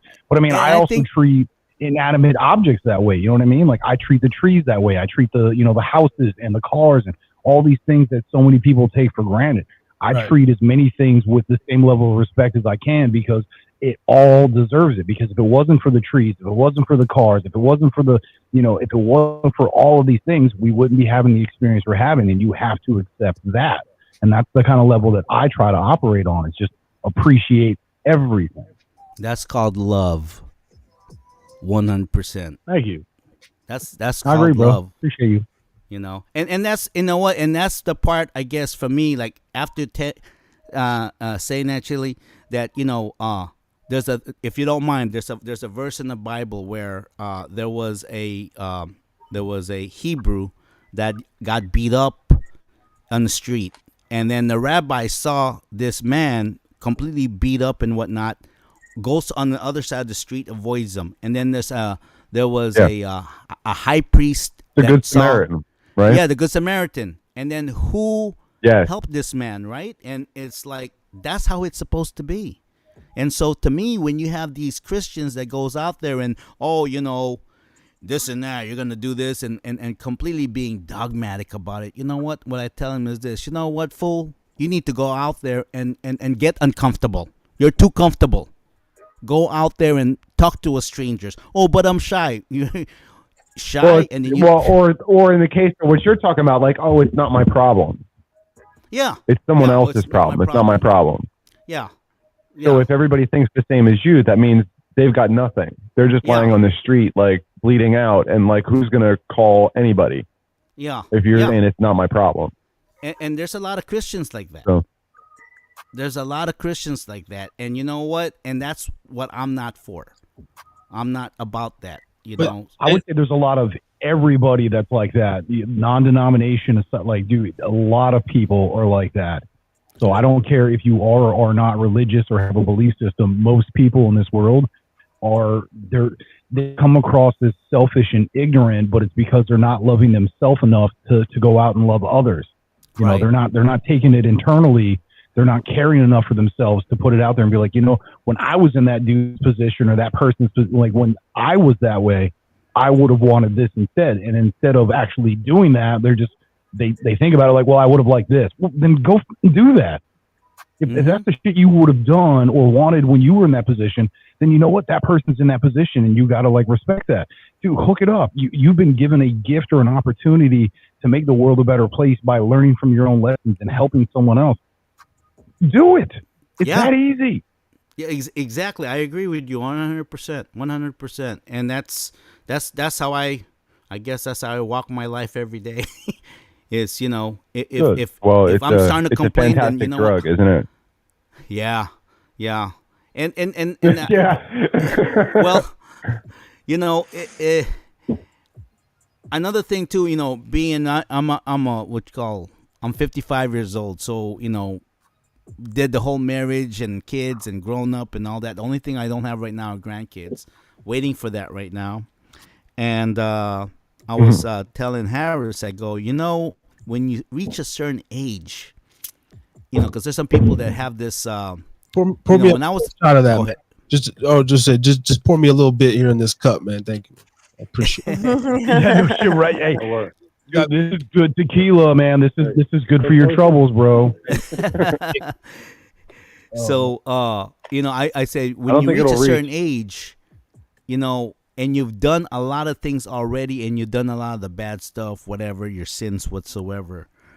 And there's and there's some guys my age that are completely like, oh, I'm not this and that. I don't believe in this and that. The world stuff, after a while, it gets a little boring, dude. After you read so many books and you've been in so many, after a while, and then you still got this Jesus hang up about you. And I go, and I do it because it's interesting, because really, you get, from what I hear, okay, from Harris, he said you guys are movie buffs, correct? Am I correct now? You guys do movie critics? Yeah, we like some movies. Well, not movie Not critics, but we like to quote our favorites. We don't just like quote. We also draw analogies from, like we'll talk about a scene or a movie or a plot, and we'll use that as a reference to try to explain our position a little bit better. If we can't paint the word picture enough, it's like, hey, here is the literal picture. Sometimes we just answer each other's questions in quotes. But there is that no window love. Go sell it. Yeah, right. Let me ask you this: what was the last movie? I would say we movie speak, but yeah, go ahead. What was the last movie that you seen? I would say after the pandemic, after all this woke stuff happened. What was the last movie that you seen that you say, excuse me, thank you. That's kind of worth to watch lately? Oh, I think one of them I need to watch again, but Everything Everywhere. Yeah, that new John. Yeah, Everything Everywhere All at Once. That was pretty fucking fire. Really? But it wasn't quality cinematography like you're used to. It was a little different. I would say the reason why it gives it that merit is because cinematography wise, it's enjoyable to watch. It's very reminiscent of almost like Technicolor Kung Fu kind of cropping of the screen, but with newer media, so it looks really good, but it still has that same kind of feel to it. So it had that old school throwback 70s Kung Fu kind of a touch. But it also had a very logical and spiritual explanation of like religion or not, whatever your ism is or is not, there still seems to be a relative system or matrix that we all work within, and we need to be a little bit more open to what all that is around us. And it really like explains it. It shows it on a multidimensional level. And I mean, I think, and while doing that, it does it very poignantly because it shows a lot of emotion, but it also keeps it kind of like lighthearted. So there's plenty of levity. Like there's a ton of fucking jokes in it. Is it an indie film? Is logical. It an indie, or is it a big production type of? No, it's pretty well known. Yeah. It's okay. Miss JD, if you could please look up some info on this. So it's the girl, one of the older. She was Crouching Tiger, Hidden Dragon. Crouching Tiger, yeah. Oh, yeah, right. She was the older lady. Is it like a kung kung fu movie type of thing, Chill? Is that what it is? Or well, that's why I say it's got a kung fu flair to it. That's why kung fu grip. It's got a kung fu grip. Drip. Because I love the whole Run Shaw. I love the whole black exploitation, like Dolomite, Black Caesar. I love those movies. So I would say, the levity of that movie, right? It gives you that throwback 70s Technicolor kind of vibe, really, but with like new school media. So the pictures. So there's that intelligence behind it. You know what I mean? It's not an indie back film? then you didn't have the quality to look at. No, I mean, check it out. not to feel like that. Not to say that it wasn't produced as an independent, but I mean, because it's been well received. I mean, it was probably one of the bigger movies. I would say that was anticipated upon release. Since, like as you're asking, since 2020, I would say that was probably one of the bigger anticipated. The actors of everything, all.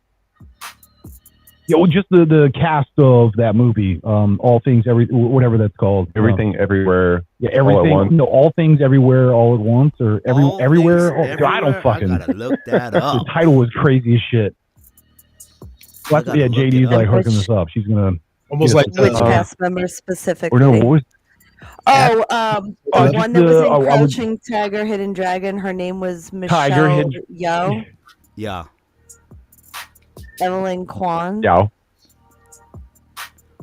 Is she Yeah. Yeah, she played Evelyn Kwan, correct. Evelyn Kwan? Yes. Because let's see. That was her character's name. Oh, You okay. gotta we can't see shit. We can't see that shit. Yeah, her. Yes, her. Yes, I like Italian. That's Oh, her. That's her. the Yeah. Crouching Tiger. Yeah, she's hot. yeah. Yeah. Huh. Also, for a movie where I never saw the plot, like the end coming, it kept me guessing till the very last second, which is very rare, especially nowadays. Was Sweet Girl. It's a Jason Momoa film on Netflix. Oh, really? It was recommended to watch feel by like my I've seen father, but it was good. And I think I've seen the trailer on that. the very, very last second, it was not what I was expecting. Now, are you just talking Was that a about Jason post-apocalyptic Momoa world? because he's a hottie or because he's a good No. actor, JD? Yeah, Because that's what my wife's actually like. her, but, Jason Momoa, ho, ho, ho. Yeah, no, I'm not. You could be good at one thing and suck at another, but Yeah. for purposes of this movie, it was well played out. He's got to have some kind of flaw somewhere, man. He's got to have some kind of flaw, man. Because I heard Brad I'm Pitt, sure he does. Everybody you does. know, he looks like a Ken doll, but I heard Brad Pitt has Hater. BO. He's like, He's gotta- hater alert. Yeah, no, but That's for me, real, hater. brother Ray, like I say this all the time. Well, anytime somebody says anything negative, regardless of where it's directed, if anybody says anything negative, it has way more to do with themselves than it does anybody else. projecting, brother. That's They're the just typical. projecting. Correct. That is I'm projection. hater. You're taking your internalized view of what it is that hey.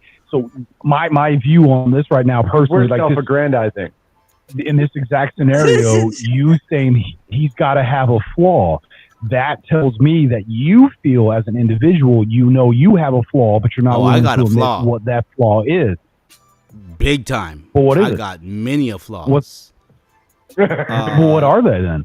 I have. I don't need to spill them out on the I floor. have bad skin. Well, but coming Like to my terms neck. with that shit makes a difference, and because that's the thing is, I started asking myself questions like that, like what is it that I need to work on, and it got me to do that. So like, what are some things you feel you need to be working on, bro?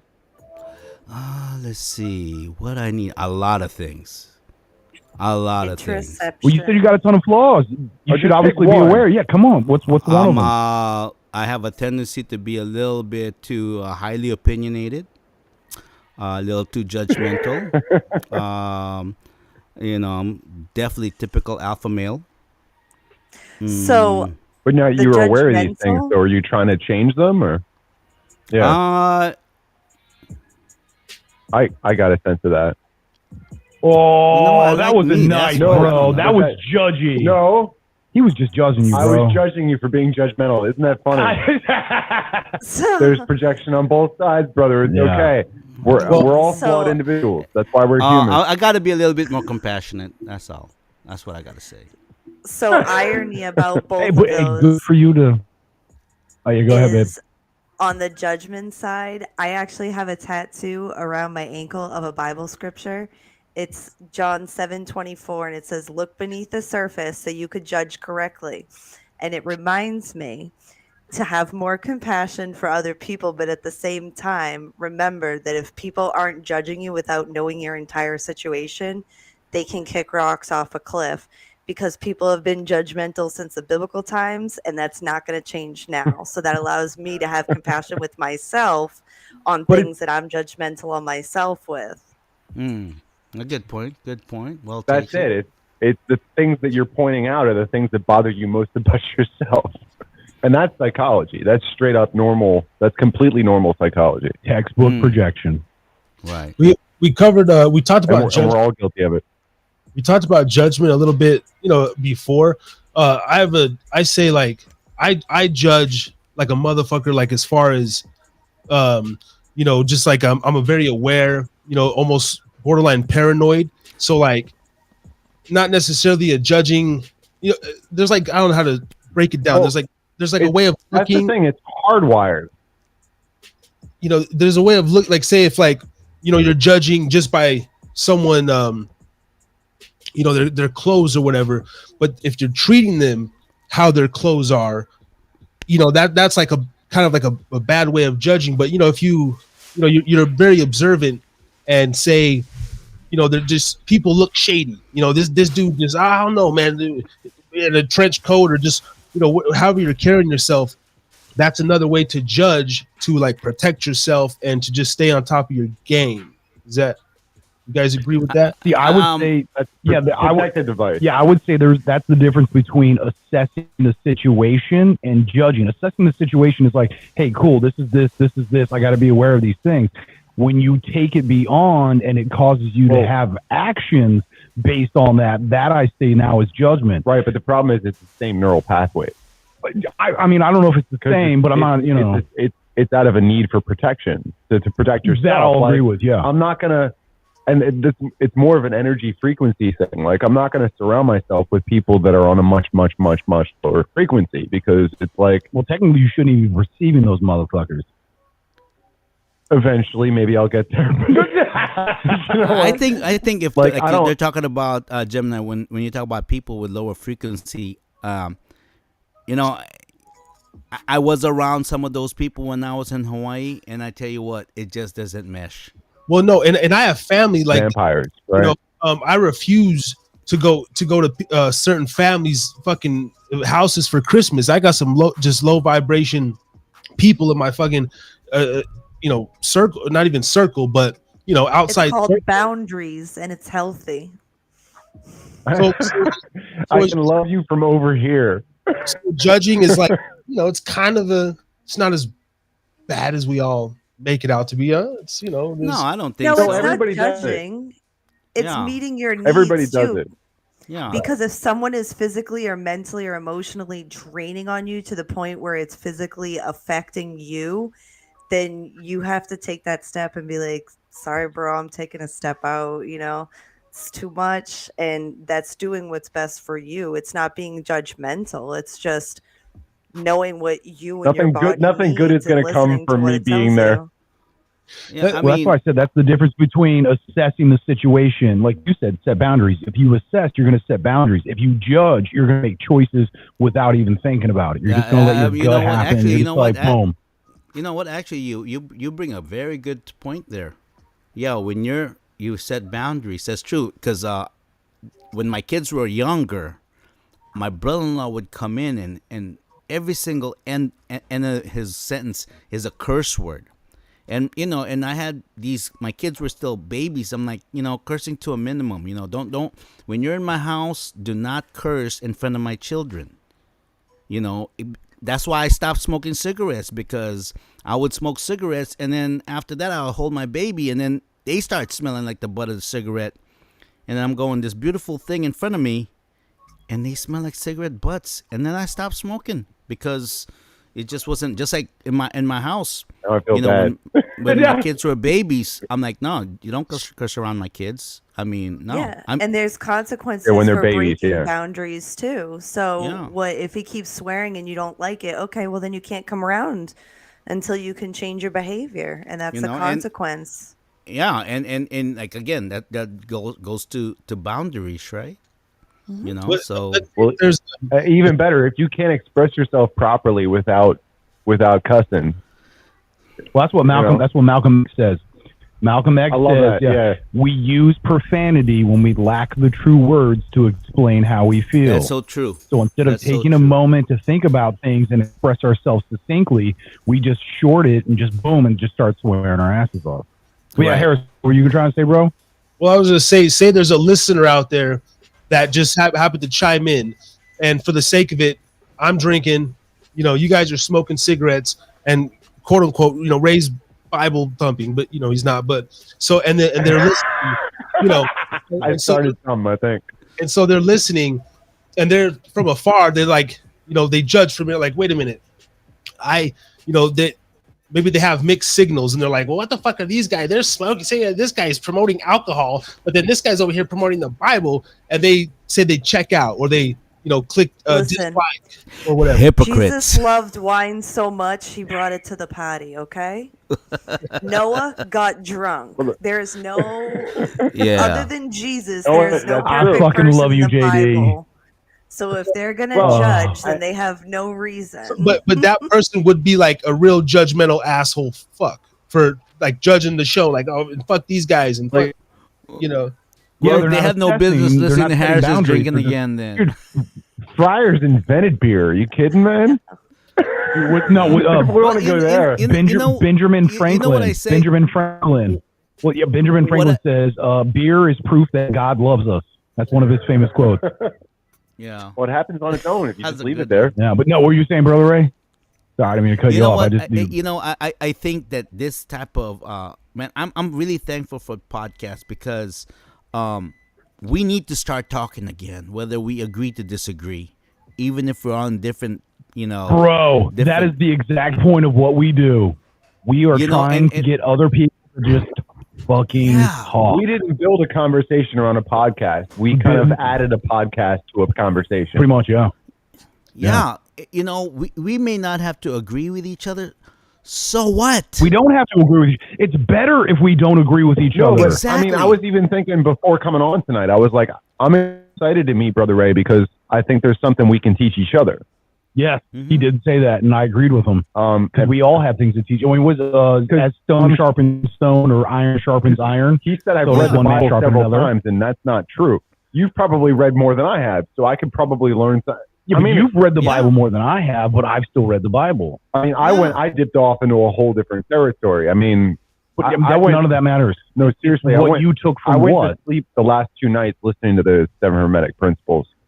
I was listening to the Kabbalion. I was totally listening to the Kabbalion.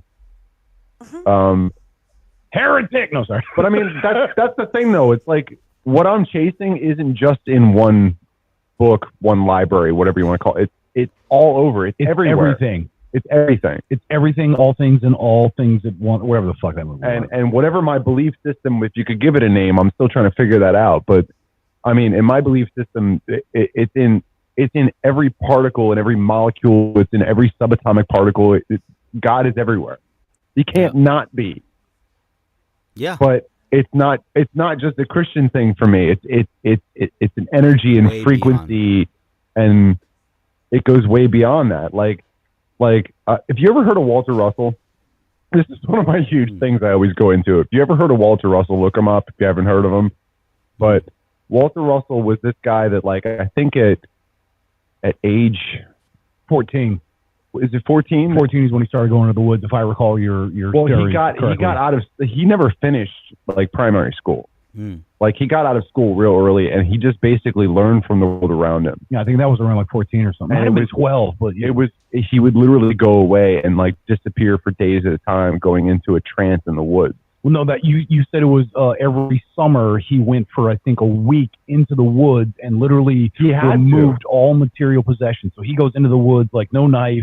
I mean, he's got clothes on him, but he's not taking like food, and I mean, he's basically going in as stripped as possible. So he's removing the material possessions of this world so that he can embrace the spiritual of the world.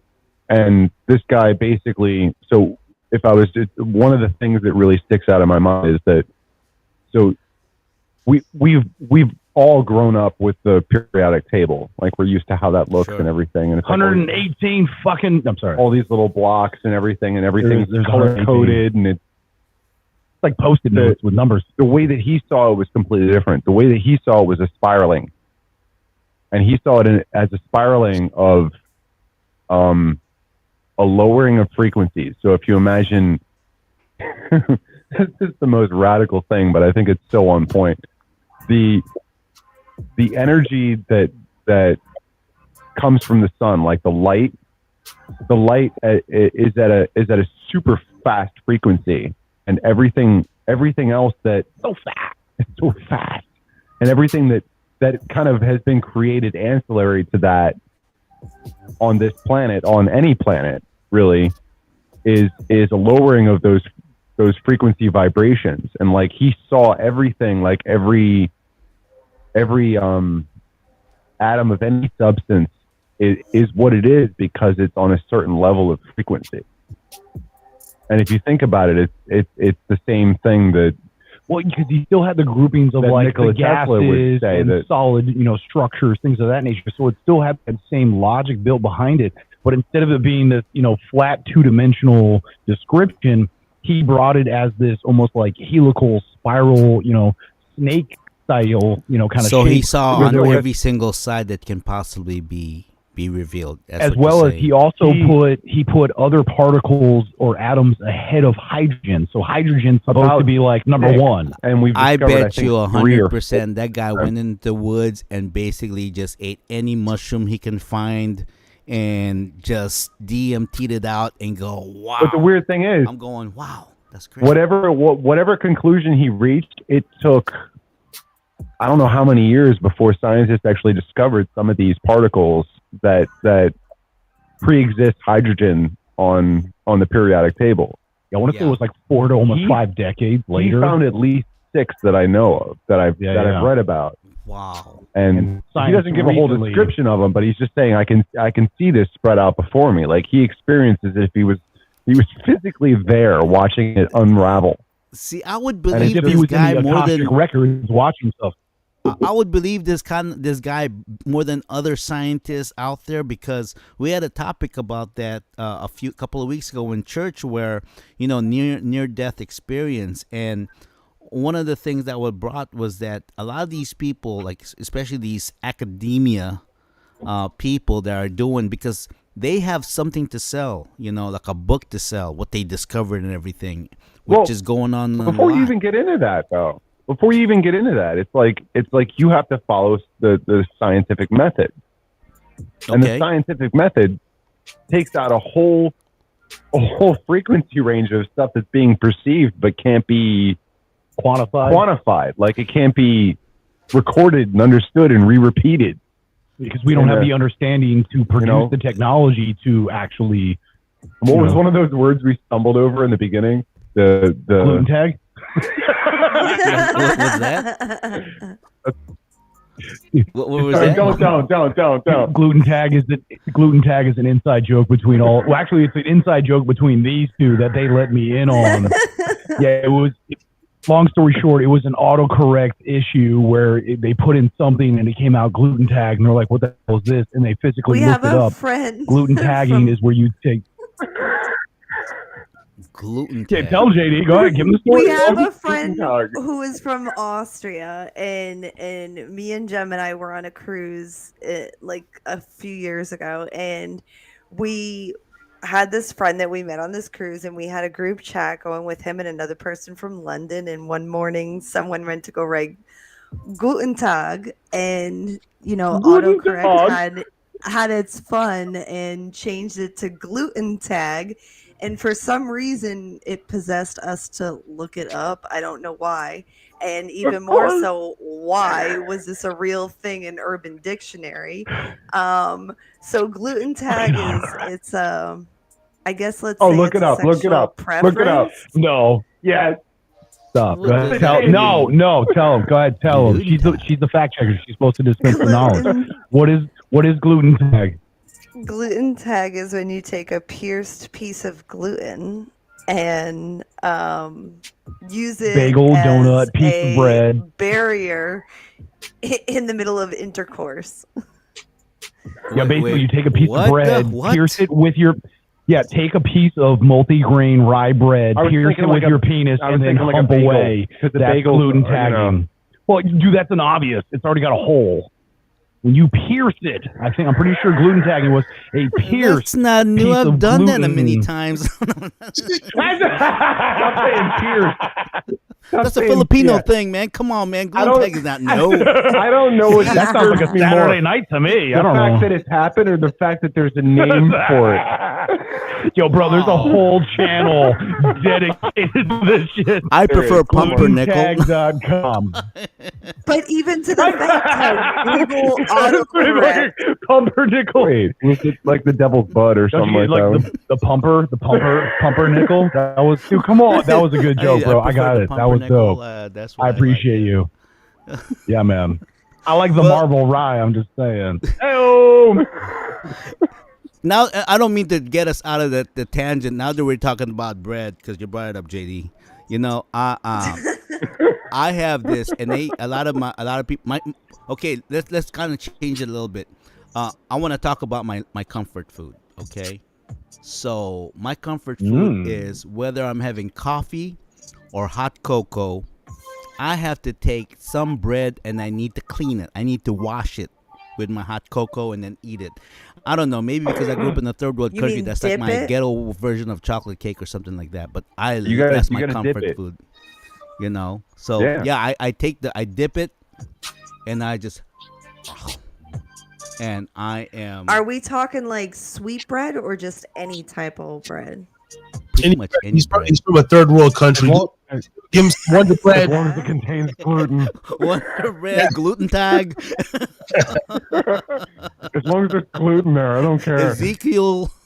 Tomorrow morning he's gonna be making a bagel and he's gonna have all these different thoughts. That's the he best. never thought. I mean, Ezekiel bread can be rough because there's some whole grains in there, and that could kind of, that could chafe. Oh, man, you know what I'm saying? I love it. Yeah, as much as I love rice, man, I'm a bread addict, man. I love bread. Bread. So since we're on it, I'm just a big ass kid. My comfort food is fucking a bowl of cereal. Fucking midnight. Okay, what kind of cereal though? I mean, it just depends, man. Fruity Pebbles, Golden Grams, French Toast Crunch. Probably my top. Apple Jack Cinnamon Toast Crunch. French Toast Crunch is that shit that's on the bottom shelf in the bag. Fruity Pebbles. I ate that motherfucker. I know. Fruity Pebbles, you got to eat so fast because that shit gets soggy real quick. You know. All right, since we're there, really. Okay. JD, what's your favorite cereal? I don't eat cereal a lot. Oh, you're bougie. But I like that. No. I don't eat a lot because I don't drink milk. So I just stopped eating it a long time ago. You don't drink milk? Are you lactose intolerant? Oatmeal is a cereal. Yes. Oh, you are? Okay, I can understand that. I went vegan.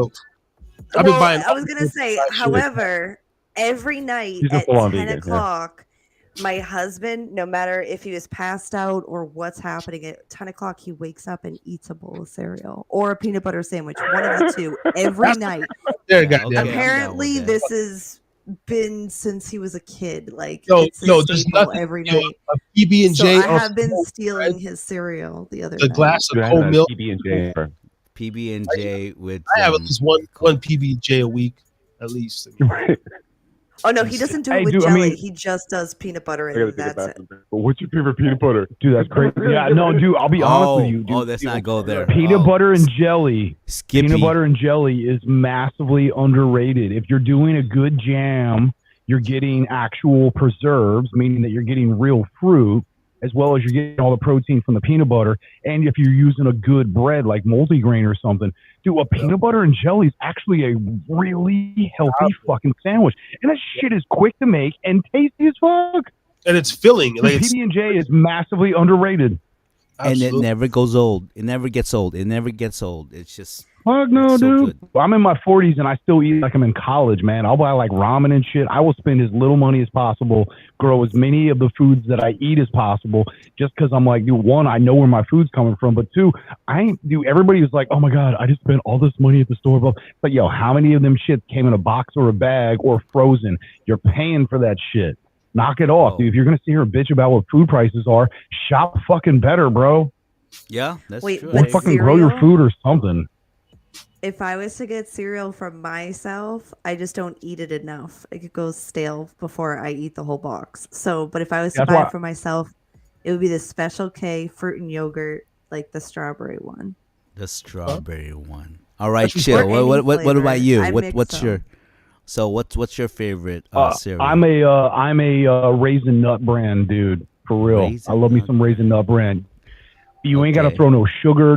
You can pour a bowl, throw milk on it. It's healthy. It's sweet. It's crunchy. It's got all of the different things you could ever ask for out of a cereal. And dude, I don't give a shit. I mean, yeah, I'm in my 40s, so I sound like old as shit when I'm like Raisin Nut brand. I've been jocking that shit since I was a kid. Honestly, back in the day, grape nuts. I used to eat grape nuts with yogurt. Oh my gosh, that will break your teeth. I've seen him do it. It's kind of gross. Dude, but it's so healthy for you. Man, that will break your teeth. Well, Yeah, you gotta but I'm wait. throwing it in some like yogurt, and you just like stir it up. Oh, and okay, shit, yogurt so- is okay. a little bit, okay, a little bit. Okay. Yeah, not What about straight, you, but Gemini? if What's I your did, favorite? if I did it straight, it was with like milk and banana or something. My but favorite cereal, honestly, is probably oatmeal. Does that count? You're a basic bitch. Oh, These really? days, Like Yeah, I mean, you wanna like go- a hot oats, that put kind of cereal. stuff? an M in that motherfucker. Should I go back in the day? Fuck Well, yeah, I mean, dude. Like Cocoa Puffs? Yeah, Cocoa Puffs, yeah, Right? yeah. Like Captain, Okay. peanut butter Captain Crunch was my jam, actually, back in the Peanut day. butter We ain't Captain friends no more. What? We I ain't like- friends no more. Crunch. Original? I'm out. Dude, The cereal. For fucking healthy cereals, though, I like a good box of Basic 4. That's one of my favorites. And then Yo, bro, that shit's pretty dope with the cranberries. Fuck yeah, bro.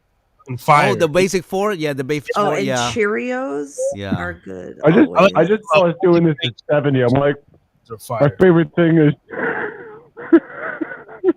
shredded wheat with prune my juice. favorite you know? is honey nut honey nut Cheerios. oats. Yeah. No, honey nut something. Honey bunches The of oats. O's. Yeah, yes, that one, and the other one is the one that's what's the name of that? They're great. That one sugar Frosted Flakes. frosted Tiger, yeah, Flakes, frosted yeah. flakes. Yeah. That's why I like Yeah, special Blood K. pressure goes up the Frosted sky, but Flakes I with love it. fruit. Yeah. Yeah, that's my favorite. Yeah, I try not to eat as much. I try not to eat too much sugar anymore. So that's why I said oatmeal. you're I sweet tell you enough. what, man, Mm. getting old in your 50s is terrible. I do not recommend it to anyone. I'm sorry, I kind of killed the party here. Yeah, I'm just being honest. No, not at all. But it's a good thing to think. Like And the stuff mood like went sugar. down. Sugar has a drug like a fixation on people. Like it's got a Yep. real.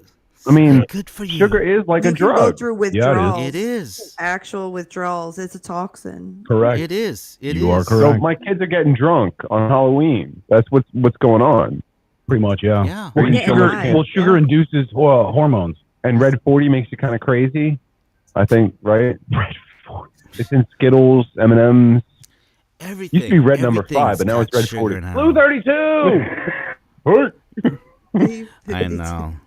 Yeah. Red So- 40. This motherfucker. What kind of shit? Wow. You bringing You know red what? 40 to this fucking party? Red 40. Stop talking. Nobody listen to this guy anymore. I'm drinking tequila.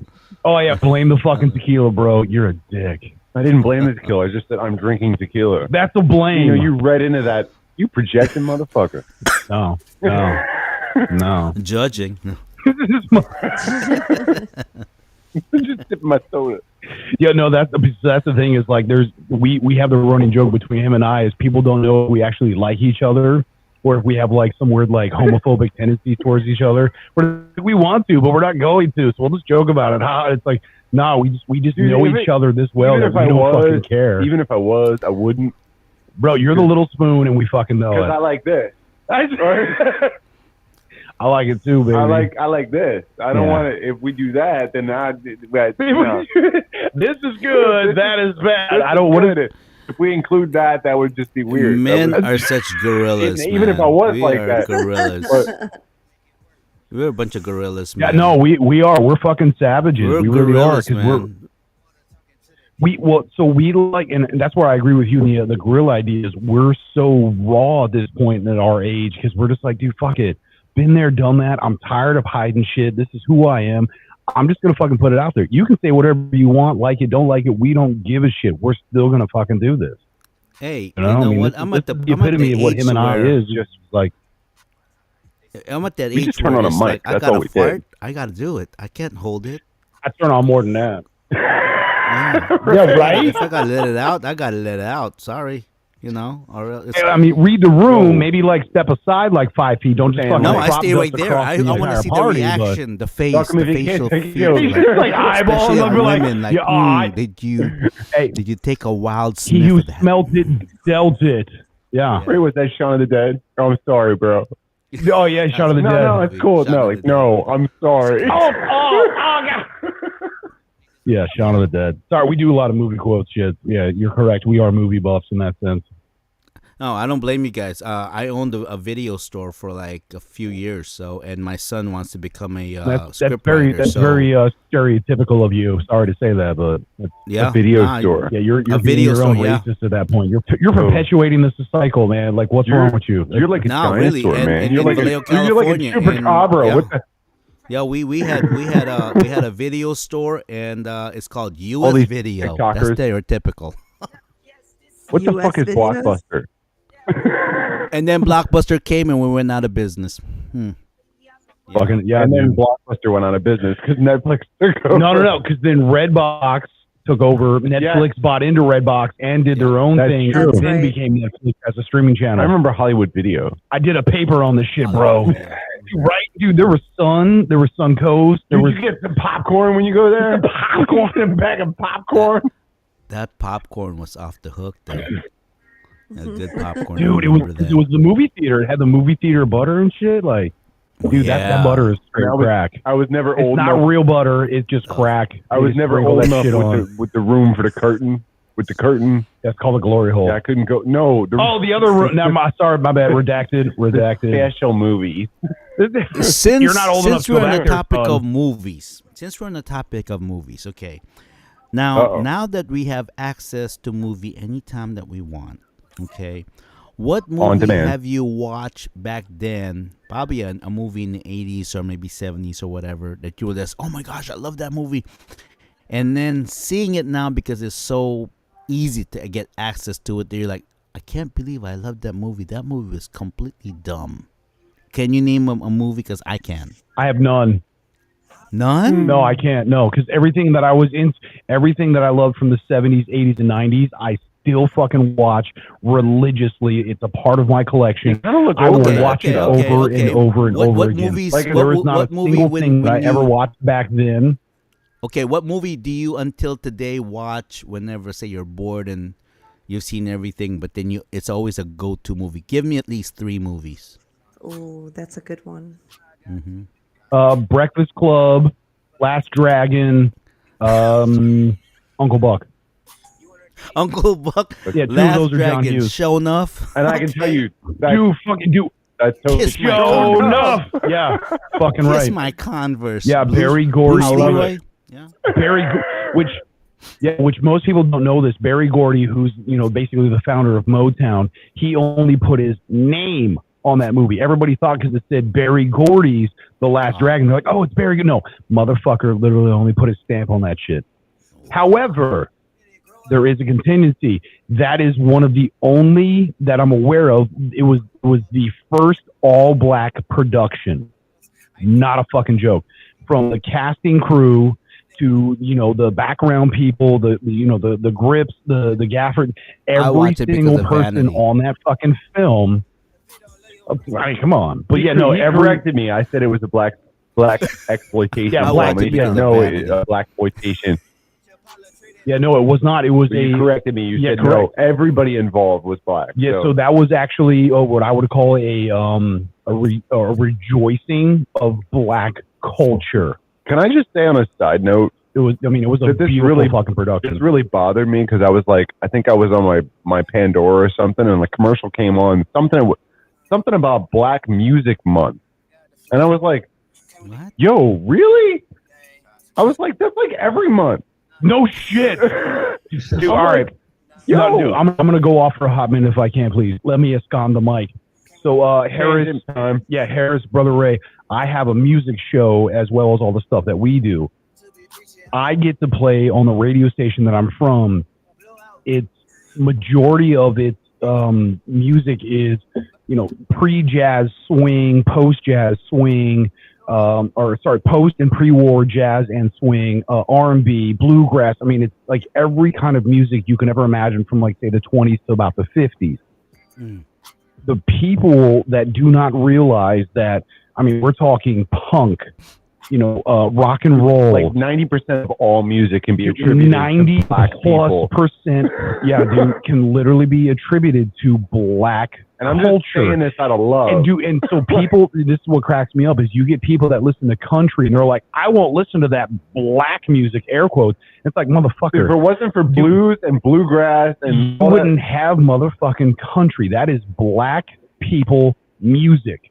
So most of the music that we listen to nowadays, and not just in America, there's some gospel mixed in there too. But that's what I'm saying. It's like do all the music outside of the classics, and I'm talking like Bach, Beethoven, Tchaikovsky, like all that shit. Outside of any of those motherfuckers from the Baroque period and whatever, anything from like the even late 1800s, everything from the late 1800s into today is black fucking music, and nobody talks about that shit, and it pisses me off. I'll be honest. Because they all sit there and go, I won't listen to rap music. Motherfucker, country is rap music. I'm sorry to tell you. Yeah. Again, I'm sorry. I had to go off on that deal. Sure. Discuss. There, go ahead. Well, no, it's like in today's country, it's pop music. Yeah, in society, though, I mean, the whitewashing of a lot of things that, and they say like in 50 years, they're gonna try to make Tupac white and Eminem black, right? Like there's this whole mixing of people that come along the way, and even Elvis Presley, King of Rock. It's like, but where did he get his some of his game from? And black writers, right? And he the whole Memphis, the Southern scene and everything, but it gets propped up to white America to cater to them, but it's good that that Willie Dixon. Well, I mean, Willie Dixon is a massive writer. But go ahead, Harris. What were you saying? No, that was just my point. Just like it's good that there's people that know that are non-black or whatever. But I thought that was a good. Yeah, not enough of us, but yeah, agreed. Yeah, do more. And another thing too that I think in the music world. I think another thing in the music world that a lot of people misunderstand is because they only look at this black, okay? A lot of the African American people in this country, we're already here. My wife is half Native American, but there's a lot of African American in this country with a very strong Native American roots. Majority of African American in this country have Native American in them, and a lot of the Native American, because of their very quiet nature, are very musically inclined. I mean, you look at Miles Davis, John Coltrane, all of these great artists. Awesome. You look at them and just, oh, that's a black guy. No, you got Miles Davis. Kind of Blue is honestly that's my favorite jazz album of all times. Yeah. Miles Davis Kind of Blue is the best. Yeah, good name too. Yeah, and so there's a huge Native American. I just got to tell you this, man. The American culture is beautiful, man. It's just beautiful. I mean, the day I sat in the bus and I was saying this guy named Bilal, he actually is from Afghanistan. And he said that, and he was just in this country like 3 days ago. And he's one of those people that went from, that crossed the border that we didn't like because it's illegal and they let him through. But the trek that he went through from Afghanistan when this country became, then to Turkey, then he went to South America and onto the border. And he said to me, he says, I only had one goal. I said, yeah. He says, to come to America.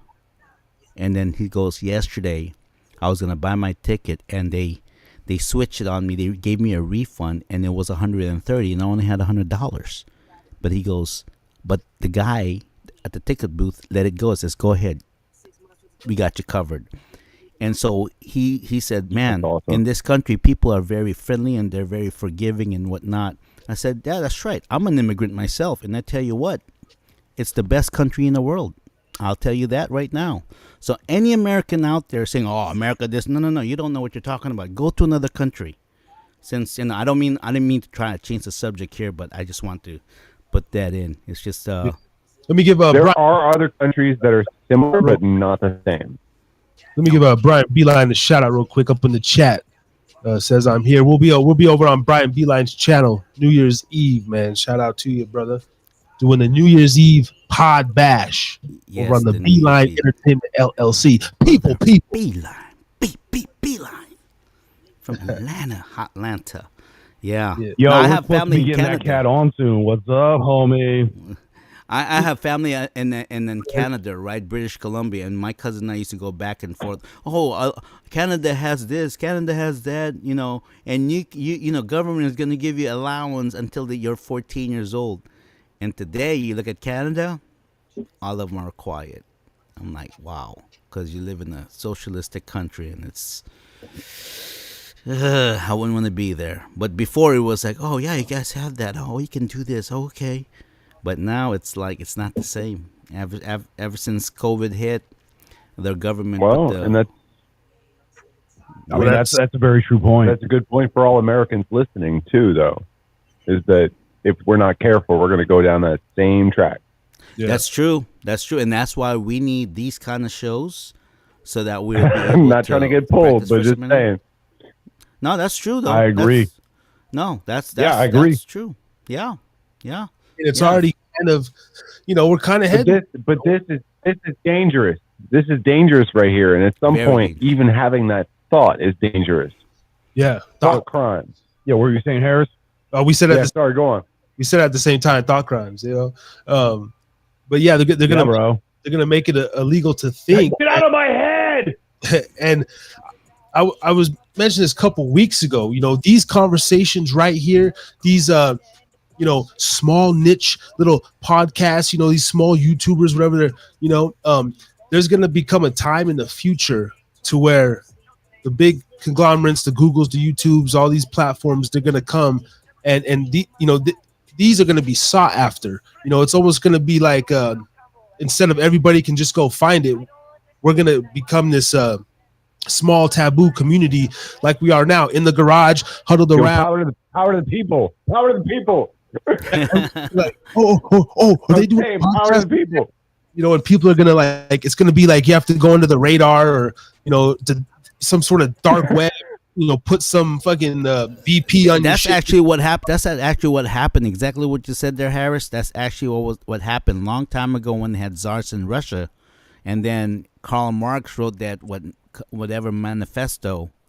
And when I did the background, Communist Manifesto. Yeah, that's a great piece of work, actually. If you read, quick preface, the Communist Manifesto in and of itself is actually a sound piece of work. It does, because I read a piece of it. However, I got to look at the writer though. It was a treatise on perpetual motion, but Karl Marx was very he grew up in a very affluent family, man. I mean, he didn't have it hard. I don't think Karl Marx ever rode the bus or nothing like that, or was ever on food stamps or anything like that.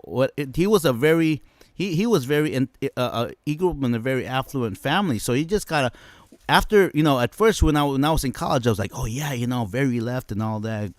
Grew up in California, whatever, Berkeley, hanging out, yeah. And then as I got older, I go, wait a minute. All those people that I read about, Mao Zedong and Che Guevara and Karl Marx and all that stuff. Satan! I go, wow, I was wrong. Because I started looking at their background and I go, these guys were entitled, man. I mean, of course, if I had that kind of power, I'd be writing those books too. Common sense, and then went to Hawaii and got humbled big time. And then I got a little bit more conservative, got a little bit more practical. See, and this is why I'm a firm believer in the idea that I don't care who you are or where you're from, you need to explore outside of your town, your city, your county, your country, and so on. The more you ingest other cultures, the more rounded you become, the more humbled you become. Because when you sit there and look at yourself and you're like, oh, I got this, that, and the other, 90% of the world is going to judge themselves on that and be like, I could have more, I could be doing more, I should. And then if you go outside of that and you see others that have less, if you see others that have less, like physical resource wise, and they're living a better life than you, that's a great fucking example for all of a sudden you just be like, holy shit. Here I am, like taking all this stuff for granted, and like, that's fire. Because I just want to say I went to Mexico last year for the first time. Went down to Guadalajara and Zacatecas and like Mexico, way the fuck out there in the La Cienega and shit. Yeah. And outside of the resorts and shit, bro. Right. Yeah, didn't even touch no resort, nothing. Stayed the first night in the Hard Rock Hotel at Guadalajara. After that, I was in the Cuts. But yeah, that's a good spot, though, bro. I've been there. I've been to that Hard Rock. Not a joke. I've literally been to that Hard Rock. That's a dope spot. It's badass. Yo, your folks are Hard Rock chasers. Yeah, I am too, bro. Fuck them. I do that shit too. Yeah, go ahead. Sorry, go ahead. And I'm, this motherfucker. I'll say, I growing up, like I wasn't, I love this country, of course, privileged, right? But very ignorant. And I didn't really, just that trip alone helped me understand so much because I went out there to go see my homeboy and he's living in like poverty, like for real poverty. I was like, damn, he's got little kids and $1 a day shit. Yeah. And upon coming back, I'm flying back into the States, man. And that was the first time it kind of hit me. And I was like, oh shit, like this is really why we say, God bless America, or, we have the national anthem, like these sort of things. I mean, I felt bad being here all my life. Like, cause I'm one of them dickheads in school. I didn't want to stand up and do the whole Pledge of Allegiance, cause it just wasn't embedded in me. I didn't have that sort of philosophy, but really going outside and seeing that, but then seeing how nice the people were, and being embraced, and then seeing, the kids, I came back and I was even a little bit tougher on my son. And I came back with a different mentality. I said, hold the fuck on. I said, I'm a very caring dad, like, I do some tough love, but sometimes I'm even too like making sure he's comfortable. I never want him to be miscomfortable. And I'm over here, man. I came back and that kind of shifted me. I'm like, no, he's fine. Like I'm actually over kind of catering to him a little bit, So I just had to say that. Actually, when he becomes my kid's age, at 23, like my son, because as a parent, you always feel like you shortchange your kids. That's just how it is, My kids are like in their 20s, and you feel like, oh, I didn't do enough. Oh, I didn't provide you this and this and that. Whatnot. You're shortchanging yourself is what you're doing. And my son, who's 23 now, that's a good thing about having kids that are now adults and they can think for themselves and they're understanding life. My son Dylan says, you know what, Dad? You know what? You don't give yourself enough credit. You really should. He goes, all those times when, Mom was complaining this or we're complaining about this. He goes, you know what? We're actually kind of like in a way good because now that hard times is really hitting, we know how to handle it. We know how to take it and whatnot. And that kind of like warmed my heart because, as a parent, you feel like, man, I didn't do enough for my kids. I didn't provide enough for them. Was able to give this and whatnot. But when they're in their 20s and they're adult, yeah.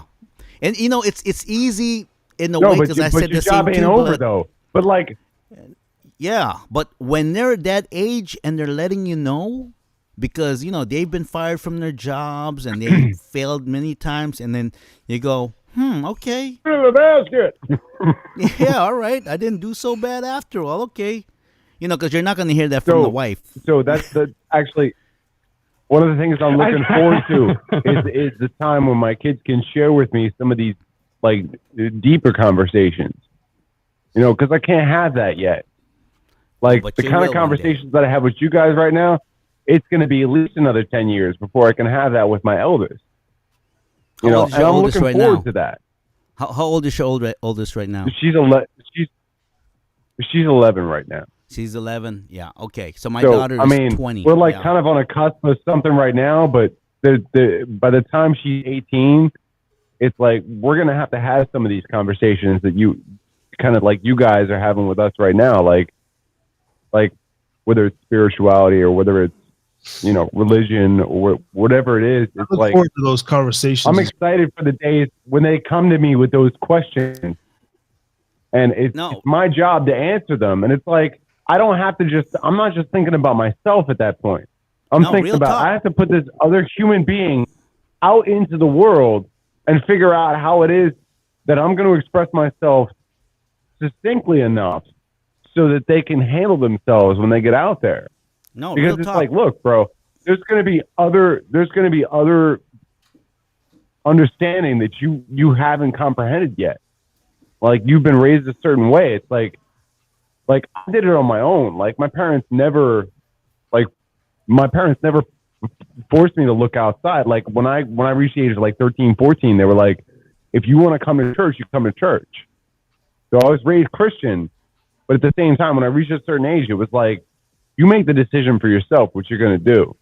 I'm not going to force you to do anything. I'm not going to force you to dress a certain way. I'm not going to whatever. You know, maybe to the point of getting my hair cut. But I tell my kids, that was a whole look, other if issue. I tell my kids all the time, if I leave this world and if there's nothing else, I didn't leave you any money, no possession whatsoever.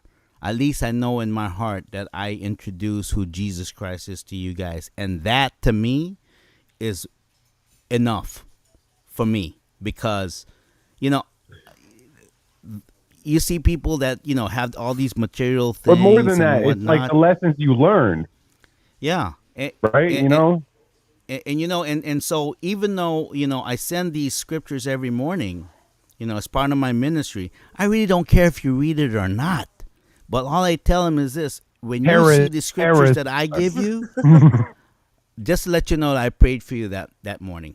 That's all. And I woke up today. That's basically what it is. Because of that. So I'm gonna, yeah. So where you're at on that, which is something I completely agree with. So, you know, to back up where you're at, you're talking about your kid at 11.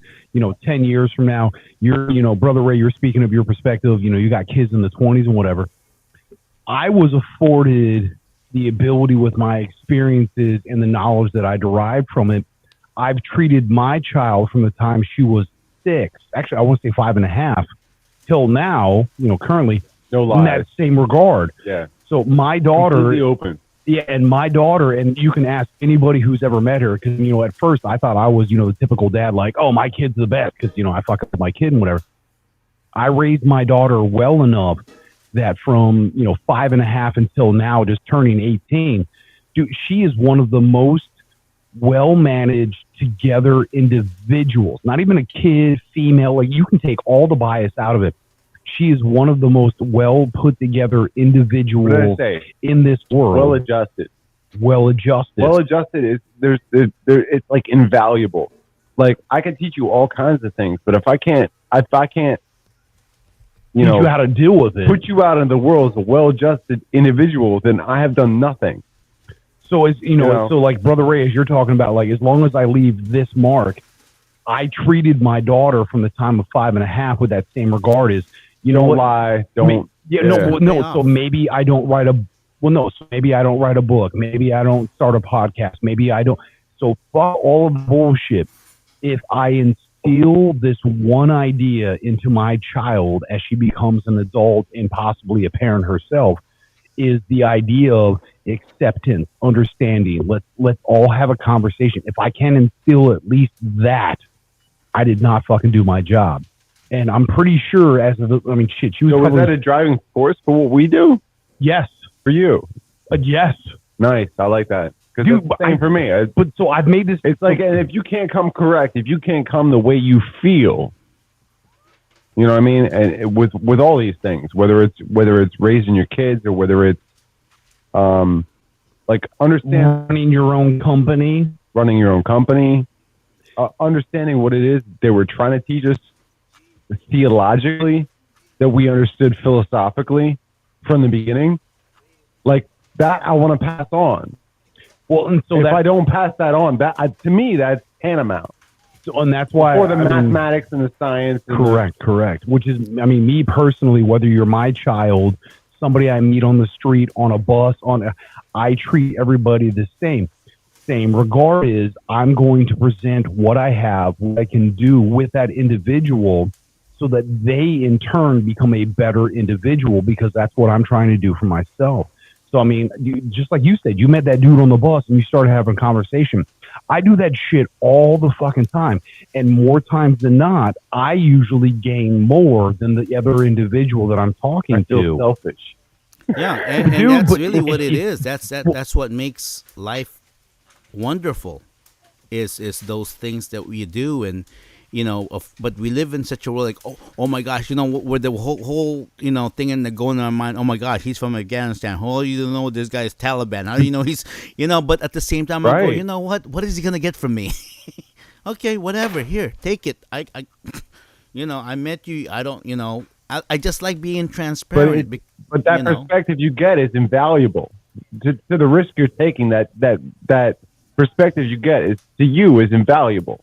I and agree. like, if I can pass that on to my kids, that's more important than understanding all the mathematics and the science. And you the know how you history know, and because I realized that I tell my kids, I go like this, because we're living in Hawaii. All of my kids grew up in a, what you call, upper middle class type of people, and their parents are constantly working, right?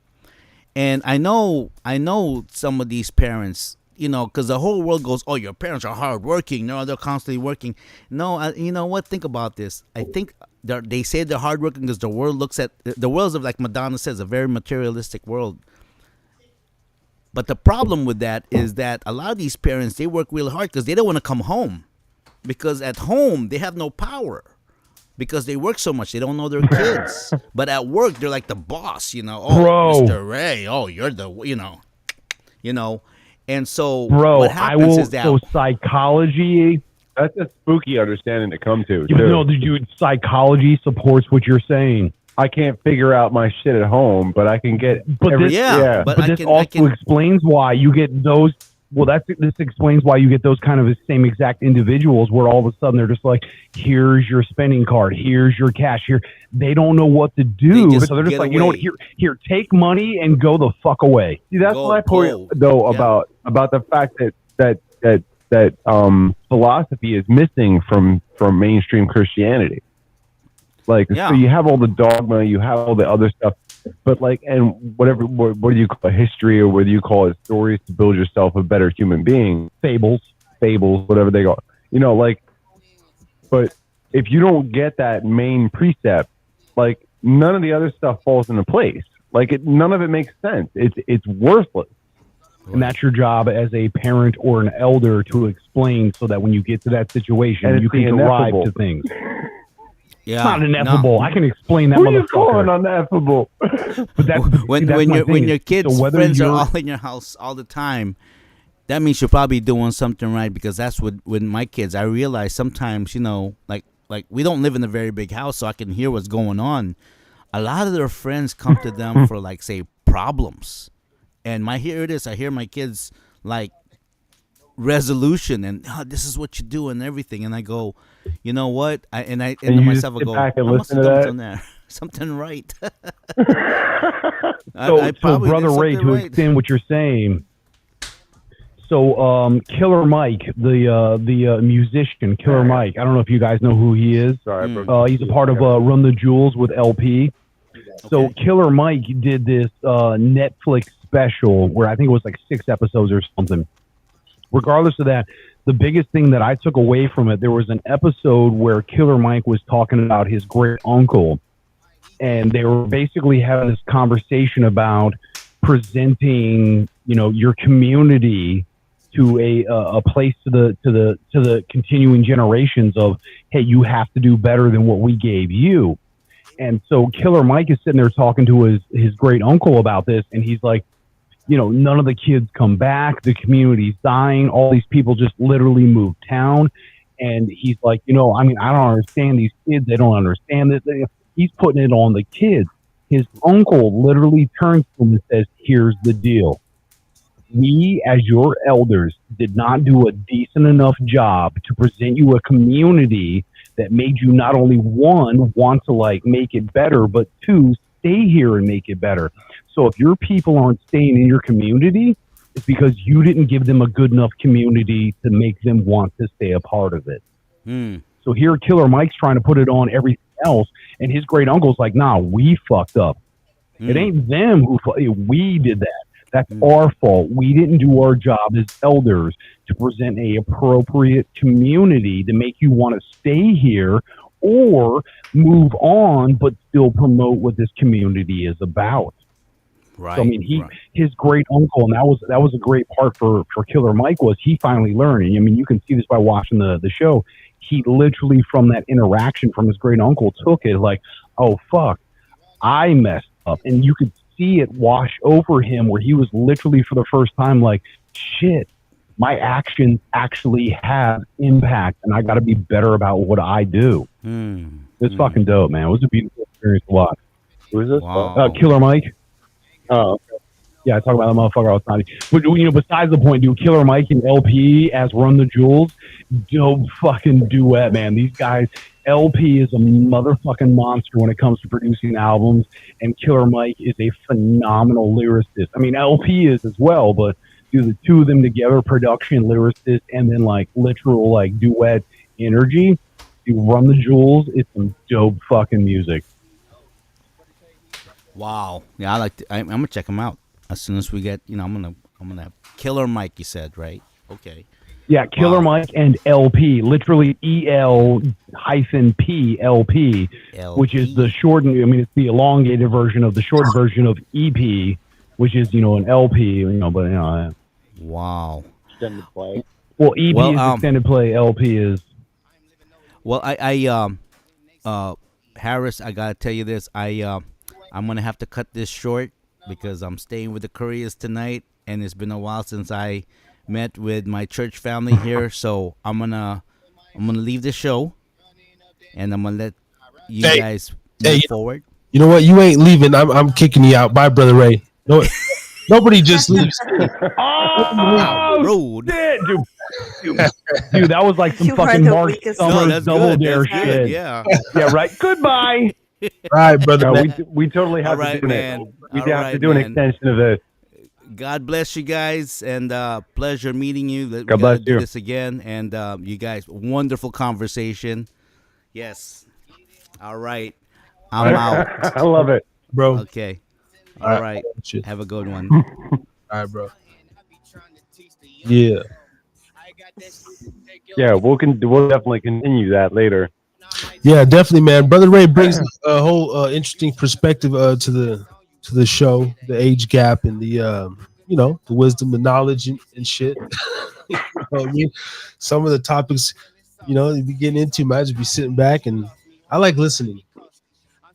Sometimes I forget, So I like. And I didn't even realize, I didn't mean to refer to him specifically as a Bible thumper, but it felt like maybe he took it that way. But I don't think so. But yeah, I think in some terms we are what we are, and not so much, but it brings out a different so many different conversations. But at the end of the day, I don't give a shit about hey JD, now that we have some a break in the thing, can you look up this Ptolemy Soter?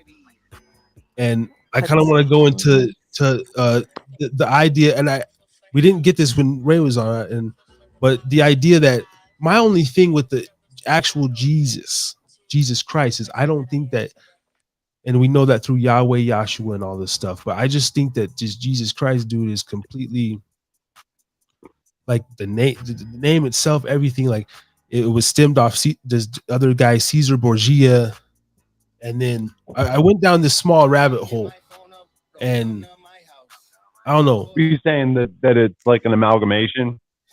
Yeah, like like just the basic, like even how they relate like Horus to Haru and like Zeus and Jesus, the sun god, and just those similarities. That's why I have a hard time accepting the term Jesus Christ, is because I don't. You can break down the name Jesus into Jah and Zeus. Right. So Jah. I believe in Jah. I'll be honest. Have you ever heard of Jah? Yeah, what? Dude, no, Jah will. The Rastafarian God. Jah will provide. That is no fucking joke. I believe in that and shit. Zeus, but like yeah, I'm the whitest Rastafarian you'll ever fucking meet. It's Do you know how to spell that? All of it.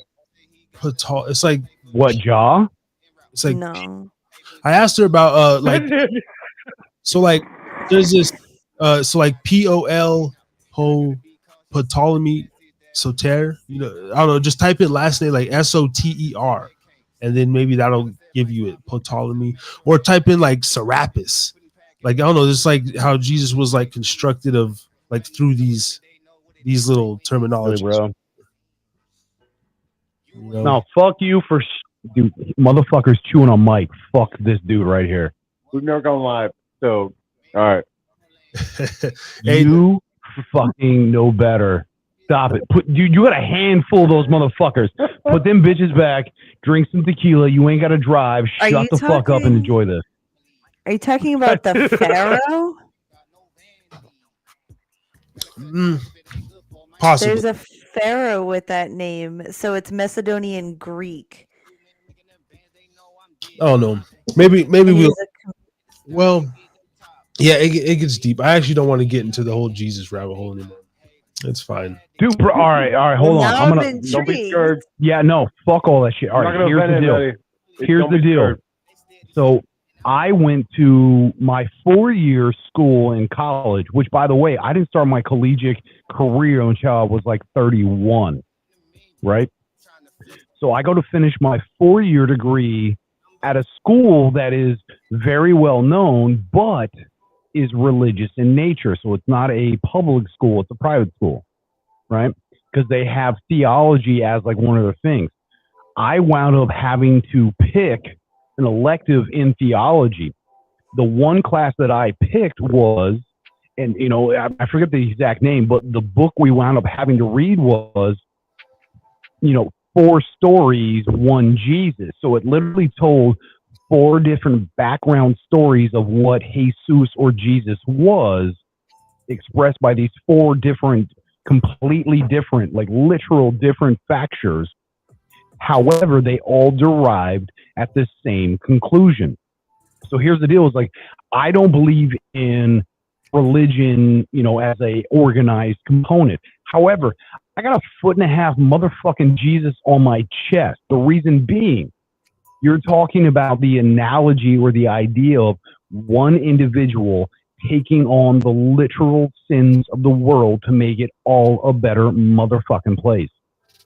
I don't give a shit what religion or ism you do or do not believe in. The idea of who Jesus is, like that is a literal representation of an idea of just being fucking good. That is the dopest motherfucker on this planet. I don't care what you want to name it. I don't care how you want to call it, identify it, make it okay with you. That is one dope motherfucker. Which is exactly why I got, again, a fucking 1.5 foot Jesus on a cross on my.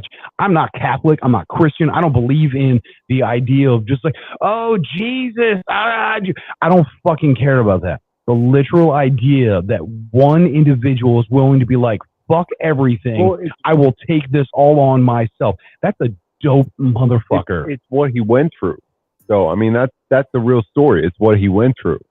Well, so yeah, if you follow the story of Jesus correctly, you get readings up to him up into 13 years of age, and then all of a sudden appears. Then he just takes like this fucking sabbatical Until about 32. Which, if you watch Kevin Smith's Dogma, they talk about that. Chris Rock goes into the whole thing where it's just like, yo, Jesus at 13 realizes that he's basically told, and he has to come to terms with, you're the savior of the fucking world, and he just like bounces. Like, motherfucker, dude, same as Dave Chappelle. If I got told this shit, I'm a fucking bounce. I don't want to deal with this shit. But like, then all of a sudden like comes to terms your with own shit out at that time. Like, no shit, right?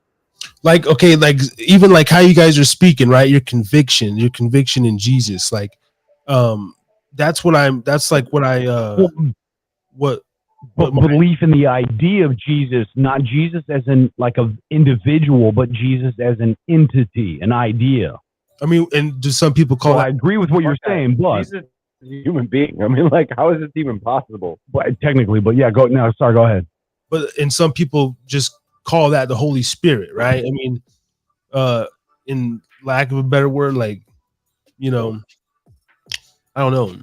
Like, I don't know. The whole thing. And the Holy Spirit, yeah. I get it, yeah. The Holy Spirit is the Motherfucker, stop! the entity, yeah, the feeling, the emotion, the soul behind it.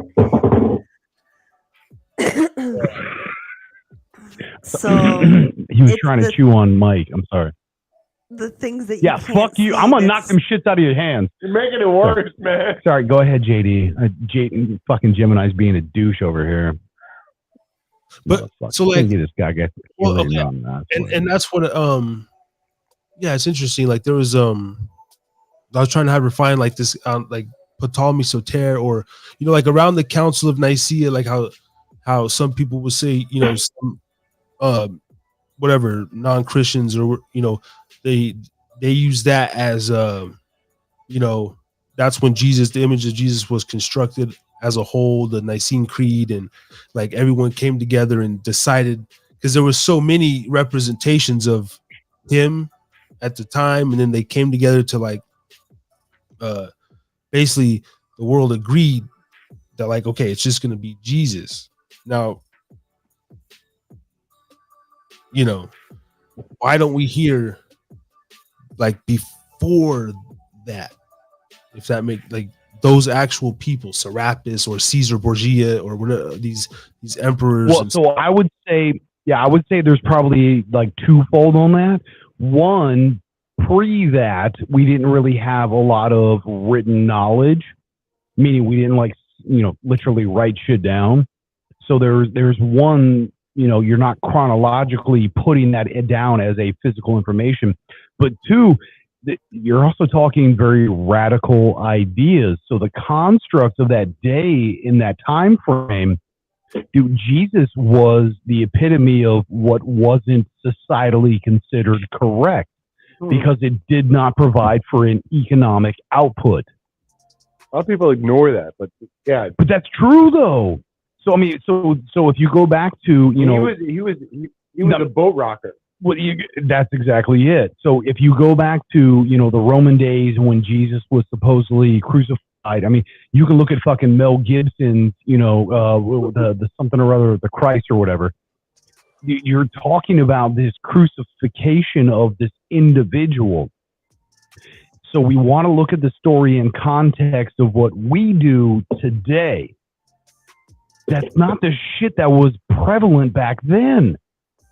So we're trying to, apples. Yeah, we're trying to understand a story back then within the construct of what we understand today, which, I don't give a, just like you were talking about earlier, going to Mexico and you started to understand this privilege of what it is to be American.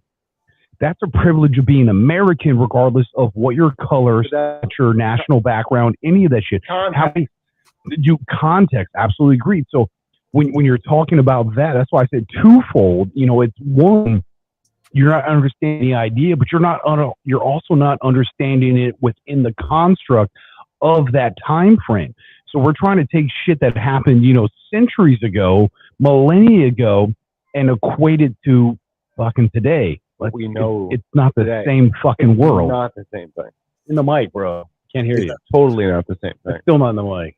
And that's it's just totally not the same. Yeah, that's just where I don't know. No, go on. The titles, I don't know. The titles Bro.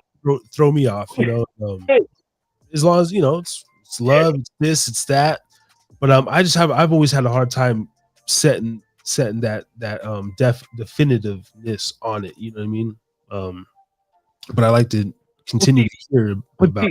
But that's what I take it back to that conversation where we were saying, like, where I was saying, you as a ism, your God, your creator, your almighty being is this, that, and the other, except for you fucking people. Dude, why does it have to be you? Dude, in the appropriate context, the creator that we're talking about, because to me, I like using the word creator because it transcends, Buddha, God, Christ, any of that shit. The creator, the person who is the all. Well, because here's the thing is, I don't know much, but I do know this. There is always something that is bigger and better than me. Well, we get so tied up in names, though. But see, like sometimes I get when I go, like me and Brother Ray or something, I come off like the almost like an atheist or this fucking evil guy, and it's like, no, but I don't believe the way it's being taught, or like I don't believe in all these titles and the names and the power source or whatever the hell. How do you express that? Well, but so here's the it's like here's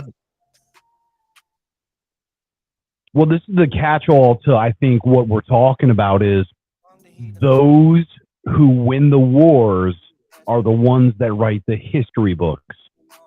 that's true. Yeah. So while we have, as we've agreed upon, the Bible or any ism, they write down their stories, their fables, their lessons to be learned. But these are always written from those who have survived. Well, those of us who survive from a psychological standpoint, we're king shit. We're obviously going to have a perspective that is like, I am better than you. I fucking survived. Of course I'm better than you. So it's going to be perceived or, stated in a manner that allows you to perceive this, sense of I'm better than you. So all the life lessons that we've been taught or given are given to us by other individuals that are just like, I'm fucking better than you. But it's not true. Just because you survived doesn't mean you're better than me. Darwinianism, yeah, you may have been the genetic component that allowed you to be the best within the construct that we're talking about. It doesn't mean you're the best. It just means you're the best within this. And that's why, going back to the movie All Things, Everything's All at Once or whatever, dude, there's so many, like, oh my God, there's so many multi-dimensional. So it's not even just like there's there's there are so many layers. But dude, seriously, like there's so many layers. There really is. That every construct within that idea is correct. And we have to, as a society that ingests, we have to understand that the information is given to us is by those who fucking survived. Dude, you know what? There's people that fled the fight and survived. So you're talking about little bitches that ran away from the fight to tell the fucking story, and we're supposed to perceive this as correct knowledge. I don't care if it's 5%, 50%, on 90%. Those motherfuckers who sit there and be like, "Oh, well, this is how it happened." Dude, you know what? Just because you were a bystander does not mean that is fucking accurate. Not even on, dude, like no level whatsoever. I don't give a shit who you are, what your ism is, whether you believe or don't believe. I could totally disagree with you, but like that you want to, but you can't. The historical side of things says, in the mic, like I believe this, in the mic, you believe that, but like closer. Whether you believe it or not, it's like if you didn't live it. But like see, you're but talking about that's also the passed down. It's like, well, correct, but even those who lived it were still on an outside perspective. I guarantee you, if you were to like on a statistical average, if you looked back at those who survived all of these events that have actually chronologically put these things into writing, they were bystanders. How many of them were actually in the physical war, in the physical construct, the thing that happened? How many of them were actually survivors of that literal component that now all of a sudden they're like, hey, this is the knowledge I have? Most of those motherfuckers were literally in the stands. They were an audience participant, and they're telling you their respective perception of that. And it's like, well, so that's how you fucking felt about it. Doesn't mean it was true. Like how you felt about it. That game, can you understand Logos? Sorry, go on. Well, that game, a game we used to play in school. You just whisper something, and then the next person, and by the time the end, telephone, yeah. And I called it whisper down the lane, but yeah, same thing. I'm from Cali, bro. We fucking do shit different. Fuck us. We like the Raiders. But it's like you gotta think like a car accident. If you have 5 witnesses and the person's actually in the accident, every single person's going to have a different answer or account of what happened. So yeah, what was that movie? Different perspective. No, what was that movie where they had there was the assassination effort, or I don't know. There was a movie where I think it was it was like 5 or 6 different perspectives, and they all saw the same exact event occur, but in different perspectives. Well, dude, your bias automatically modifies your perspective. I mean, that goes back to the conversation we were having about judgment or assessment.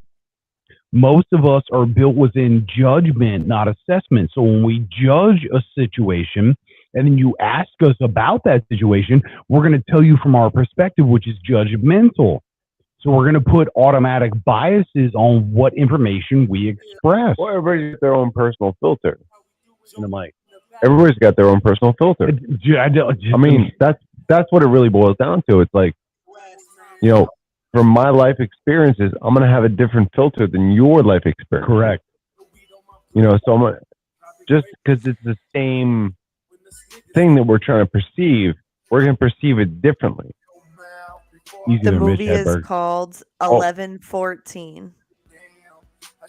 No, incorrect. That's not the movie I was talking about. Well, I want to say this was like later 2000s. I want to say like Vantage 06, Point? 08, 04. Yes, correct. Thank you, Miss 08. JD. Yeah. Shoot. Yeah. See, hey, yeah, I know this chick's on point. But yeah, no, but that's what the movie was about. Was like you literally had the same exact moment from multiple perspectives, and every perspective provided a different idea because every perspective had its own bias on it. And I mean, I think that's the biggest. None of them were wrong. Correct. None of them were wrong, even though none of them were right, because they weren't in a impeccable or succinct expression of that event. It was a biased expression, meaning that you as an individual accepted this information on this construct, whatever that is, based upon your experiences and whatever else. So everybody, depending on how you were raised, nature and nurture, so your genetic predisposition as well as your literal raising, all of that changes what your bias or your perspective is going to be. So this movie basically paints, the same exact fucking moment of time from like a multitude of perspectives. And I think that's the biggest thing that we as individuals, coming together as society, kind of push aside is like, dude, you and I could have been raised identically. So like, me and this other individual, we could have been raised in the same town with the same style of parents, going to the same school, had the same church, we can have all of everything identically. However, you might still have different perspectives. I guarantee you it's going to be a different perspective. It might be very minuscule in those differences. However, every individual's perception of what happened, how it happened, why it happened, all of those things are going to curtail a completely different experience. I think a lot of us just really disregard, not only that ability to have that to, bring knowledge, but also we get so wrapped up in this is who I am and this is what I do that we fucking disregard everybody else. Dude, your perspective just has, it literally has just as much validation as my perspective. I might be more correct, or impeccable or succinct to what exactly happened. That doesn't fucking matter. The same level of perception is identical. Like you said, when somebody insults you, it says more about themselves than it does about you. I mean, it's the same kind of thing. It's a perspective issue. I hate to bring up old shit, but I agree. Right. Yeah, man. We're on the same page. Dude, sometimes we say some shit that makes people stop. I'll be honest, bro. Come on. And we need to give ourselves more credit than we're fucking. With the Ptolemys, so I can't even say it anymore. You have to get paid to pronounce, bro. It's all right. No, it's just that I don't. That's why I don't really believe in the Jesus Christ per se. It's just whatever offshoot, that the theme came from. It's just and there's an idea out there, that, and like my dad would say, does it matter? He was like it's an amalgamation, but does it really matter? Like if it still teaches the proper lesson, does it really matter? And I think that's the thing sometimes people get so carried away with. It's like you're looking at this as a persona, but it has nothing to do with that. It's like it's the lesson that lies beneath that. Yeah. Yeah. Like, well, because like in the beginning, you guys say like you you don't necessarily agree with well, if you don't believe, accept him, then you're not saved. I but I'm of the of that same mindset, right? Like I don't believe in him at all, or but that's not the to me that has no bearings on there's something out there I still know to be good. It's like um I have very little malice in my heart. Like I walk around every day just very chill. Like I don't intend to harm anybody. I just want to do what I do. And Yeah. and so I don't know. I don't let the thought of I don't have a fear of God. There's not a like I don't have that thing, fear in me. I don't, but it's I don't. No, but I think it lies in each and every one of us that there's a fear of your own judgment upon yourself. Yeah, yeah. I Like mean, and But isn't that question. what it really boils down to? It's like, isn't that really the judgment on yourself? That I mean, the harshest critic you can find anywhere on yourself is you. yeah, yeah, yeah. You know, I mean that's what I've seen in this world is that You just want to be the your person best, that's going to speak most harshly against you is you. right? And I I and I mean, nobody can do better. yeah, and that's why I don't understand some of these ideas where people, they're like super godly, in these terms. You know what I mean? So, So if you were to, I guess, to put it in different terms and just take the word God out of it. So like if you were to appreciate something, do you like a flower, okay, for example. So you're appreciating this flower, you're appreciating like what it does, how it affects the environment, like its purpose, it's this, it's that. So It's when you beauty. think about, yeah, just all it encompasses, but when you think about it, are you like, Are you making wow, a this is judgment an on that flower? amazing, no, like are you thinking like, wow, this is an amazing like universe that we live in that's been able to create this like little wondrous little thing.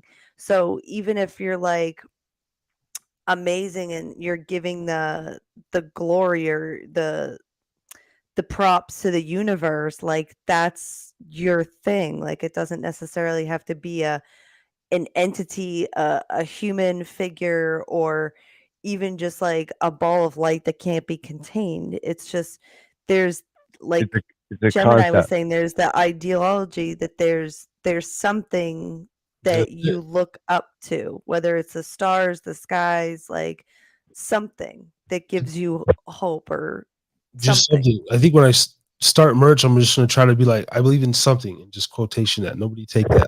I don't know. There you go. That's all.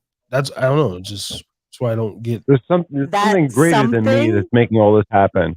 something. That's what I said, bro. I know for a fact that I know nothing, but if there's anything I do know, this world has taught me there is always at least one thing that is bigger and better than me.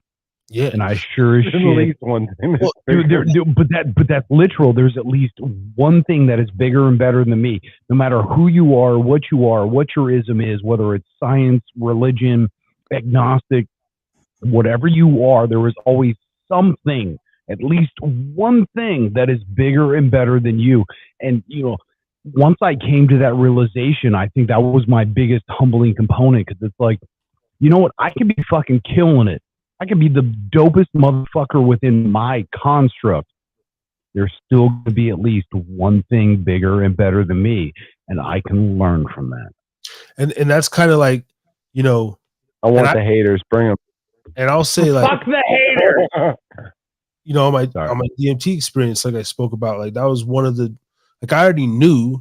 I've always known there's something, but I'm just I think there's the way the world teaches it, and the titles, again, the titles, and then See, I think the titles are just a tangible way to like be like, that's what I'm talking about. Like no. that feeling or that when you can that thing. when you can label it, it no longer is this thing that is ununderstood.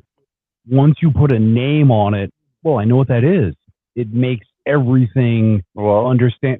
It gives you a calmness. It allows you to be like, that's like, oh, well, I know what that is. Adam was given the power to name the creatures. I mean, Yeah, they like gave him a some power over the people's- creatures. I can't, bro. Some people's god could be an actual animal. Some people's god could be the universe, the stars, the plants. We're going Bohemian Grove now. Well, yeah, but that goes back to the idea. Like I was, Whoa! He Indian said belief. Bohemian Grove. you It's fuck Bohemian sacred. Grove. But that's why I said it goes back to the idea of like I don't give a shit what your ism is, whatever your belief system is. You know, my God, my construct, my doesn't matter what any of that is. The true perception is this individual is better than me. This individual, this entity, this thing of light and love, whatever it is able to teach me. There's something that is bigger than me. That I don't care what any of the isms are. It basically expresses there is an idea that is larger than what I'm perceiving. And I mean, that's why I'm like, I don't care who you are, what you are. It I could don't- be religious. But that again, I don't care who you are, what you do or don't believe in. Every single construct, whether it's based in religion or science, says there is something bigger and better than me. If there's something bigger and better than me, that means I got fucking room to grow. I don't give a shit what it is. It should be exciting. I mean, for like cats like us, yeah, fuck yeah. We're like, holy shit, I thought I was killing it. Fuck it, dude, there's something better than me. How more can I kill this?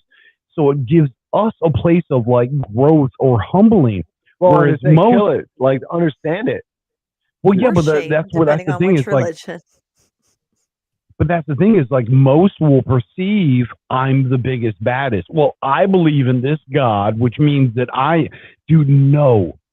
That's why, I mean, going back to that same thing I was saying, dude, when you say my God is loving, knowing, blah, blah, blah, all these amazing things, Wow. except for these people, yeah, it just means I got to fucking drink tequila at this point. There's all these things that are better than me, but you people, it's just like, what the F? It's just like, yo, you need to be, yeah, I know, there's like, this shit happened on us. Dude, you know what? Honestly, that's the fucking universe telling us what's up. Bro, can we get a cleanup on aisle 4? I was never in aisle 4. No, seriously, Sorry. can we get a towel on this shit? Irv is not here right now. It's one of Yeah, the that's great. Can we still get a fucking towel over here? one of the few shows where I'm not drinking over here. You know, last week I spilled some shit. Towards the end of the show, and I'm so good. I went 11 months without spilling anything. Then I spilled twice just this month, like on my Oh no. little entertainment center. I don't know. The message. Got some ashes and shit I around. was on some shit. Well, hopefully you didn't damage anything. No, not yet. And I'm a weird guy. I leave the plastic on every towel, some sort. plastic on my keyboard. And luckily, when I did spill, it got on the keyboard. So I was like, yes, see, I leave the plastic on for a reason. Hey. And I still got like all of the, I still got the tape on the side of the, on the Mac here and shit. I get my phone, I put it straight in the case with the wrap on the back. I don't know. Hey, you guys are making me fucking want to goddamn smoke again, man. Shit. Smoke what? Cigs? Be honest. Smoke what? Well, I got the the other stuff over right here, but I've been trying to limit in the crib and everything because got some we gotta some people some people saying Thursday nights it's getting a little toxic in there. So yeah, so I got these Zins here. Bro, if they're being negative, it has more to do with them than it does with you, bro. Just saying, homie. Well, when it comes to the green, who hates on the greenery? I think that's one of the most pleasant smells in the damn world. Yo, so little known fact: hops which is like one of the main components in beer that gives you your aroma and your taste. Hops and cannabis are a part of the same genus, which is why they share terpenes or flavor molecules and scent molecules. That's why reefer and beer goes good together. Reefer and beer. Shit. Hey, man, I said this on our show last night. Now, actually, I don't know if I said this on our show or not. I had said to you, but yeah, no, I'm a retired master grower. I'm a firm believer that the herbs that the earth gives you is medicinal. That's why I said earlier in the show was like, fucking Benjamin Franklin. Beer is proof that God loves us. Or yeah, I'm pretty sure that's what it is. I don't know. JD, if you could, double check me on that. But yeah. Yo, cocaine is a hell of a drug, especially when it's good. Damn straight. True story. Shout out to damn straight. Damn straight. And then just let you know, sorry, what's his name? I'm gonna we got about 10 minutes left, just because I got an early ass morning, and I'm still sitting here under the weather, so wrap up in the next 3 hour show. Yeah, don't mind. And I still we said this to you before, old school wise, him and I, we would go for like 2 hours, 2.5 straight on one single recording. Damn straight. Yeah, man. I think fucking smell like beer. You guys inspired me though, because I had an interview next. So I got like two interview whatever combos. But I got 2 guests next week. But I think the one I'm gonna switch and do a Zoom, and then the other one a live. Because okay. I definitely want to come back on with you and Ray. Well, no. I want to explore this. But you're saying why is it? No, hold on. Why is it you have 2 next week and one's going to be, and then so go ahead, please. Well, go deeper into that. They were both scheduled, for lives and everything. But the one gentleman, initially he was like, is it Zoom? And I'm like, I do a live and everything. But doing your show last night, I started with Zoom. Like when I first started the channel, I did 2 recordings through there, and I was able to post edit pretty clean. I just haven't done it in so long, but I figured since the ones earlier, I'll do that as a Zoom, and then I have something to hold on to, and then so that way I'm not putting out double content and overstretching, but then I could do the one live, and then if that Zoom goes good, I can hold it for a minute, polish it, work on the editing skills, and then I still have something to fire out later. So, bro, if I may, I'm going to offer you some shifu, some seafood knowledge.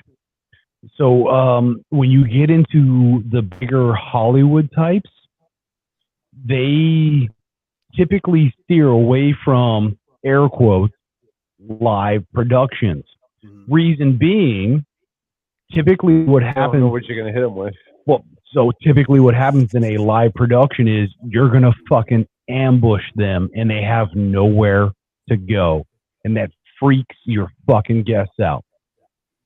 So when you say, hey, I want to do a live production, dude, instant reaction from the Hollywood types is, oh shit, what are they going to hit me with? So this is why I think, our perspective where we're coming from, hey, we're going to do this unedited. However, 2 to 3 weeks from now, we're going to present this. When you give it, hey, we are live, uncut, right here, right now, that instantly puts them on the recoil of like, oh, fuck, what are they going to ask me? So I mean, dude, and there's everything right with doing a live production. That's why we do live recordings. That's why we don't edit, cut it, blah, blah, blah. We don't do any of that shit. We want to give you that live aspect. However, when you tell them you're 100% live, this is what it is. Their literal reaction is like, I'm going to do this shit. And they're going to fucking freeze at the headlights like deer, and they're not going to be able to respond. They're not going to have time to think about. So when you say live production, a lot of your Hollywood types, because again, this is just their perception because what they're guaranteed. When they say, "Hey, over 9 times out of 10, they're gonna fucking hammer them," but that's not what you do. So while you're trying to present this uncut, unedited, raw aspect, just as we do, when you say to them, "Hey, we don't," their instant reaction's going to be is, "Oh, you're about to fucking bamboozle me." But that's not true.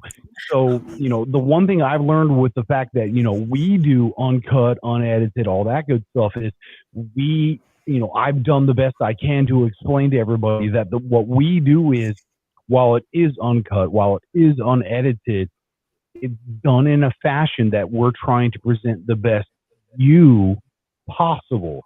We're not trying to bamboozle you. There's no like, "Oh my God, I got you." There's none of that Dave, Chappelle, like, "I got you" shit. It's just, this is where we're at. What's your reaction? That doesn't do me any good. I don't know about, you personally, but that doesn't do me any good. Well, that's what I'm saying. So the bigger expression, relationships. I want to continue these relationships. I want to have to me, it's all about the conversation. Well, but that's where you and I are at, which is why when we express to, again, air quotes, the interviewees, the people that we're going to interview, which we don't, when they come on, I make sure that my vernacular very much expresses the idea, while we're going to have a candid conversation, while we're going to have an unedited, no holds barred, this is what it is. I make sure that I also express it's like, "Hey, we're doing this because we want to give you a fly on the wall experience." It's that individual. It's just like, "Oh my God, I want to say this shit." And you're just like, "Fuck, I'm listening. They don't hear me." I want to give you, the individual who's being interviewed, air quotes, interviewed, that a literal expression of, you can tell me what it is, how it is, how, why, all that, and it's going to perceive as that. So when you tell people, "Hey, I only do live," they're going to be prehensive. They're going to have that recoil of like, "I can't." Yeah, and I get it. Yeah, go ahead. Well, I'm gonna cut you off. You do exactly what we do, which is why I loved having you on our show. You get beyond, "This is what it is," or "how it is," or "why it is." You get past the actual construct of anything and everything, and you allow it to be the situation it is. So my information to you to make you a better you is to make sure that whatever you are expressing is done in a nature so that you can explain to people like, "Yo, this is 100% fucking live, raw, real," which is what it should be. As we got past the idea, it's just like, everybody was like you said, there's going to come a time where it's like, "Oh, these podcast people, and they're doing this, and dude, fuck all that." We're at a literal place where it's like, we are raw, real, uncut, unedited. However, we come from such an accepting, loving, let's promote who the best you are, that doesn't matter what you're going to do or say right here and now, it's going to be perceived as the best that it can be, because that's all you fucking have is love. So, bro, the platform you're on, the idea you possess, we 100% agree with and tell you need to fucking maintain this lane. Be honest, be real, be accepting. Remove the connotations of what Hollywood perceived, air quotes, Hollywood perceive as a interview. You guys don't fucking interview. You ask questions. So do fucking we. But we don't interview. Neither do you. And I as Gemini was saying earlier, with Brother Ray, is like, you need to give yourself more credit than you've been giving yourself.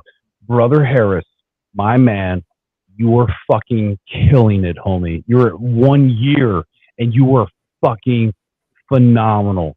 Keep at your core. Be good to yourself. Be good to everyone else. It's going to fucking happen. And at the end of the day, if you're not being yourself, who you being? I mean, that shit. I broke your glass, motherfucker. Yeah, I know. Totally did. Like clean that shit up later. Like I said, yeah, I'm gonna stick with the lives, but there's a few occasions, where I'll do a pre-recorded, or you cater to the whatever's going on. Bro, we only pre-record, so there's everything right with that, and there's everything right with doing it live. Yeah, and it's kind of like making a niche, whatever. Hey, if you want a live, I'll be the live guy. If you want some still live pre-record, you got other podcasters to go to. And speaking about keeping it real and keeping it truthful, Benjamin Franklin did not, in fact, say that. He, in fact, was not. What did he say? That was like an hour and a half ago. Go ahead. Oh, I'm sorry. You were talking for a long time. So I didn't want to. I was talking for an hour and a half. Thank you, JD. You were. I didn't want to interrupt you. Fuck both of you. Go ahead. What did Benjamin Franklin say? In reference to wine, in a letter to his friend Andre Morlaix, he says, proof that God loves us and loves to see us happy.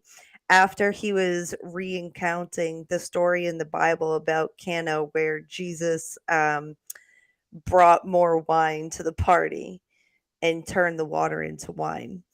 I love you, JD. There you go. It was about wine, not beer. But some man. But what was the quote? No, give us the fucking quote. What was the quote? Proof that God Seriously, loves us. what was the quote? Loves to see us happy. You had half of it. Somebody took that and turned it into a beer marketing scheme.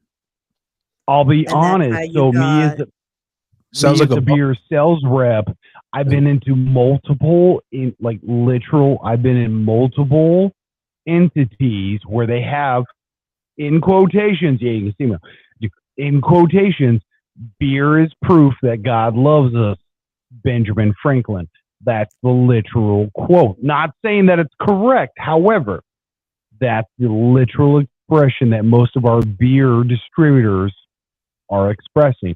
Beer is proof that God loves us. Well, it's just like diamonds are a girl's best friend. It was a marketing ploy. How dare you? Hey, man, fellas, I'm gonna wrap it up over here. I had a great time. I want to do this again also when I'm like 100%. I had to I had to come through bro. And I have this thing too. I had to do 52 weeks in a row of lives. That was just one of my goals. Yeah, bro. Being consistent. And I've been doing other shows during the week, but so I through sickness, through fucking pain, I'm gonna I'm not canceling shit. I'm gonna still, if I book a show, whether hell or sleet or snow, you just like the post office have fucking made your delivery. Yeah. Hell yeah. Hell yeah. Hey, bro, respect given where respect is due. You've done it, bro. You've done your fucking job, which is why we want to fucks with you, bro. Oh yeah, I appreciate it. I love and appreciation, homie. Definitely. Yeah, we'll fox together. We already have. We'll fox more. Hell yeah, man. You guys want to give any plugs before we get out of here? Any last words? Harris Has Been Drinking podcast. Dude, dope shit. Again. Yeah, dude, HIDA, HIDA. Harris is Drinking Again podcast. We fucking love you. We love Brother Ray. Do all that. Yeah, fuck yeah, bro. Yeah, dude. Yeah. Shameless plug. Yeah, so I mean that's the big thing about us is you know what? We appreciate you so much so we're gonna give a shout out to the guy that gave us fucking respect. Well, I fucking thank you, Harry Too Scary. We appreciate you, homie. No, you're definitely welcome. Go subscribe. That's what it's about, bro. That's what it's about, bro. On YouTube. Yeah, man. Respect given where respect is due. Yeah, I appreciate it, man. And now it's fucking raining behind us, dude. This is a fucking monsoon coming in over here. That's dope. We're getting some snow over here, and I think for Christmas, and my phone is saying it's what the fuck is it? Oh shit! I just lost it. Saying Dude, 30, I don't give a fuck. I gotta go, bro. 22 degrees. I appreciate you, homie. We'll see you again. All right, man. I gotta pee.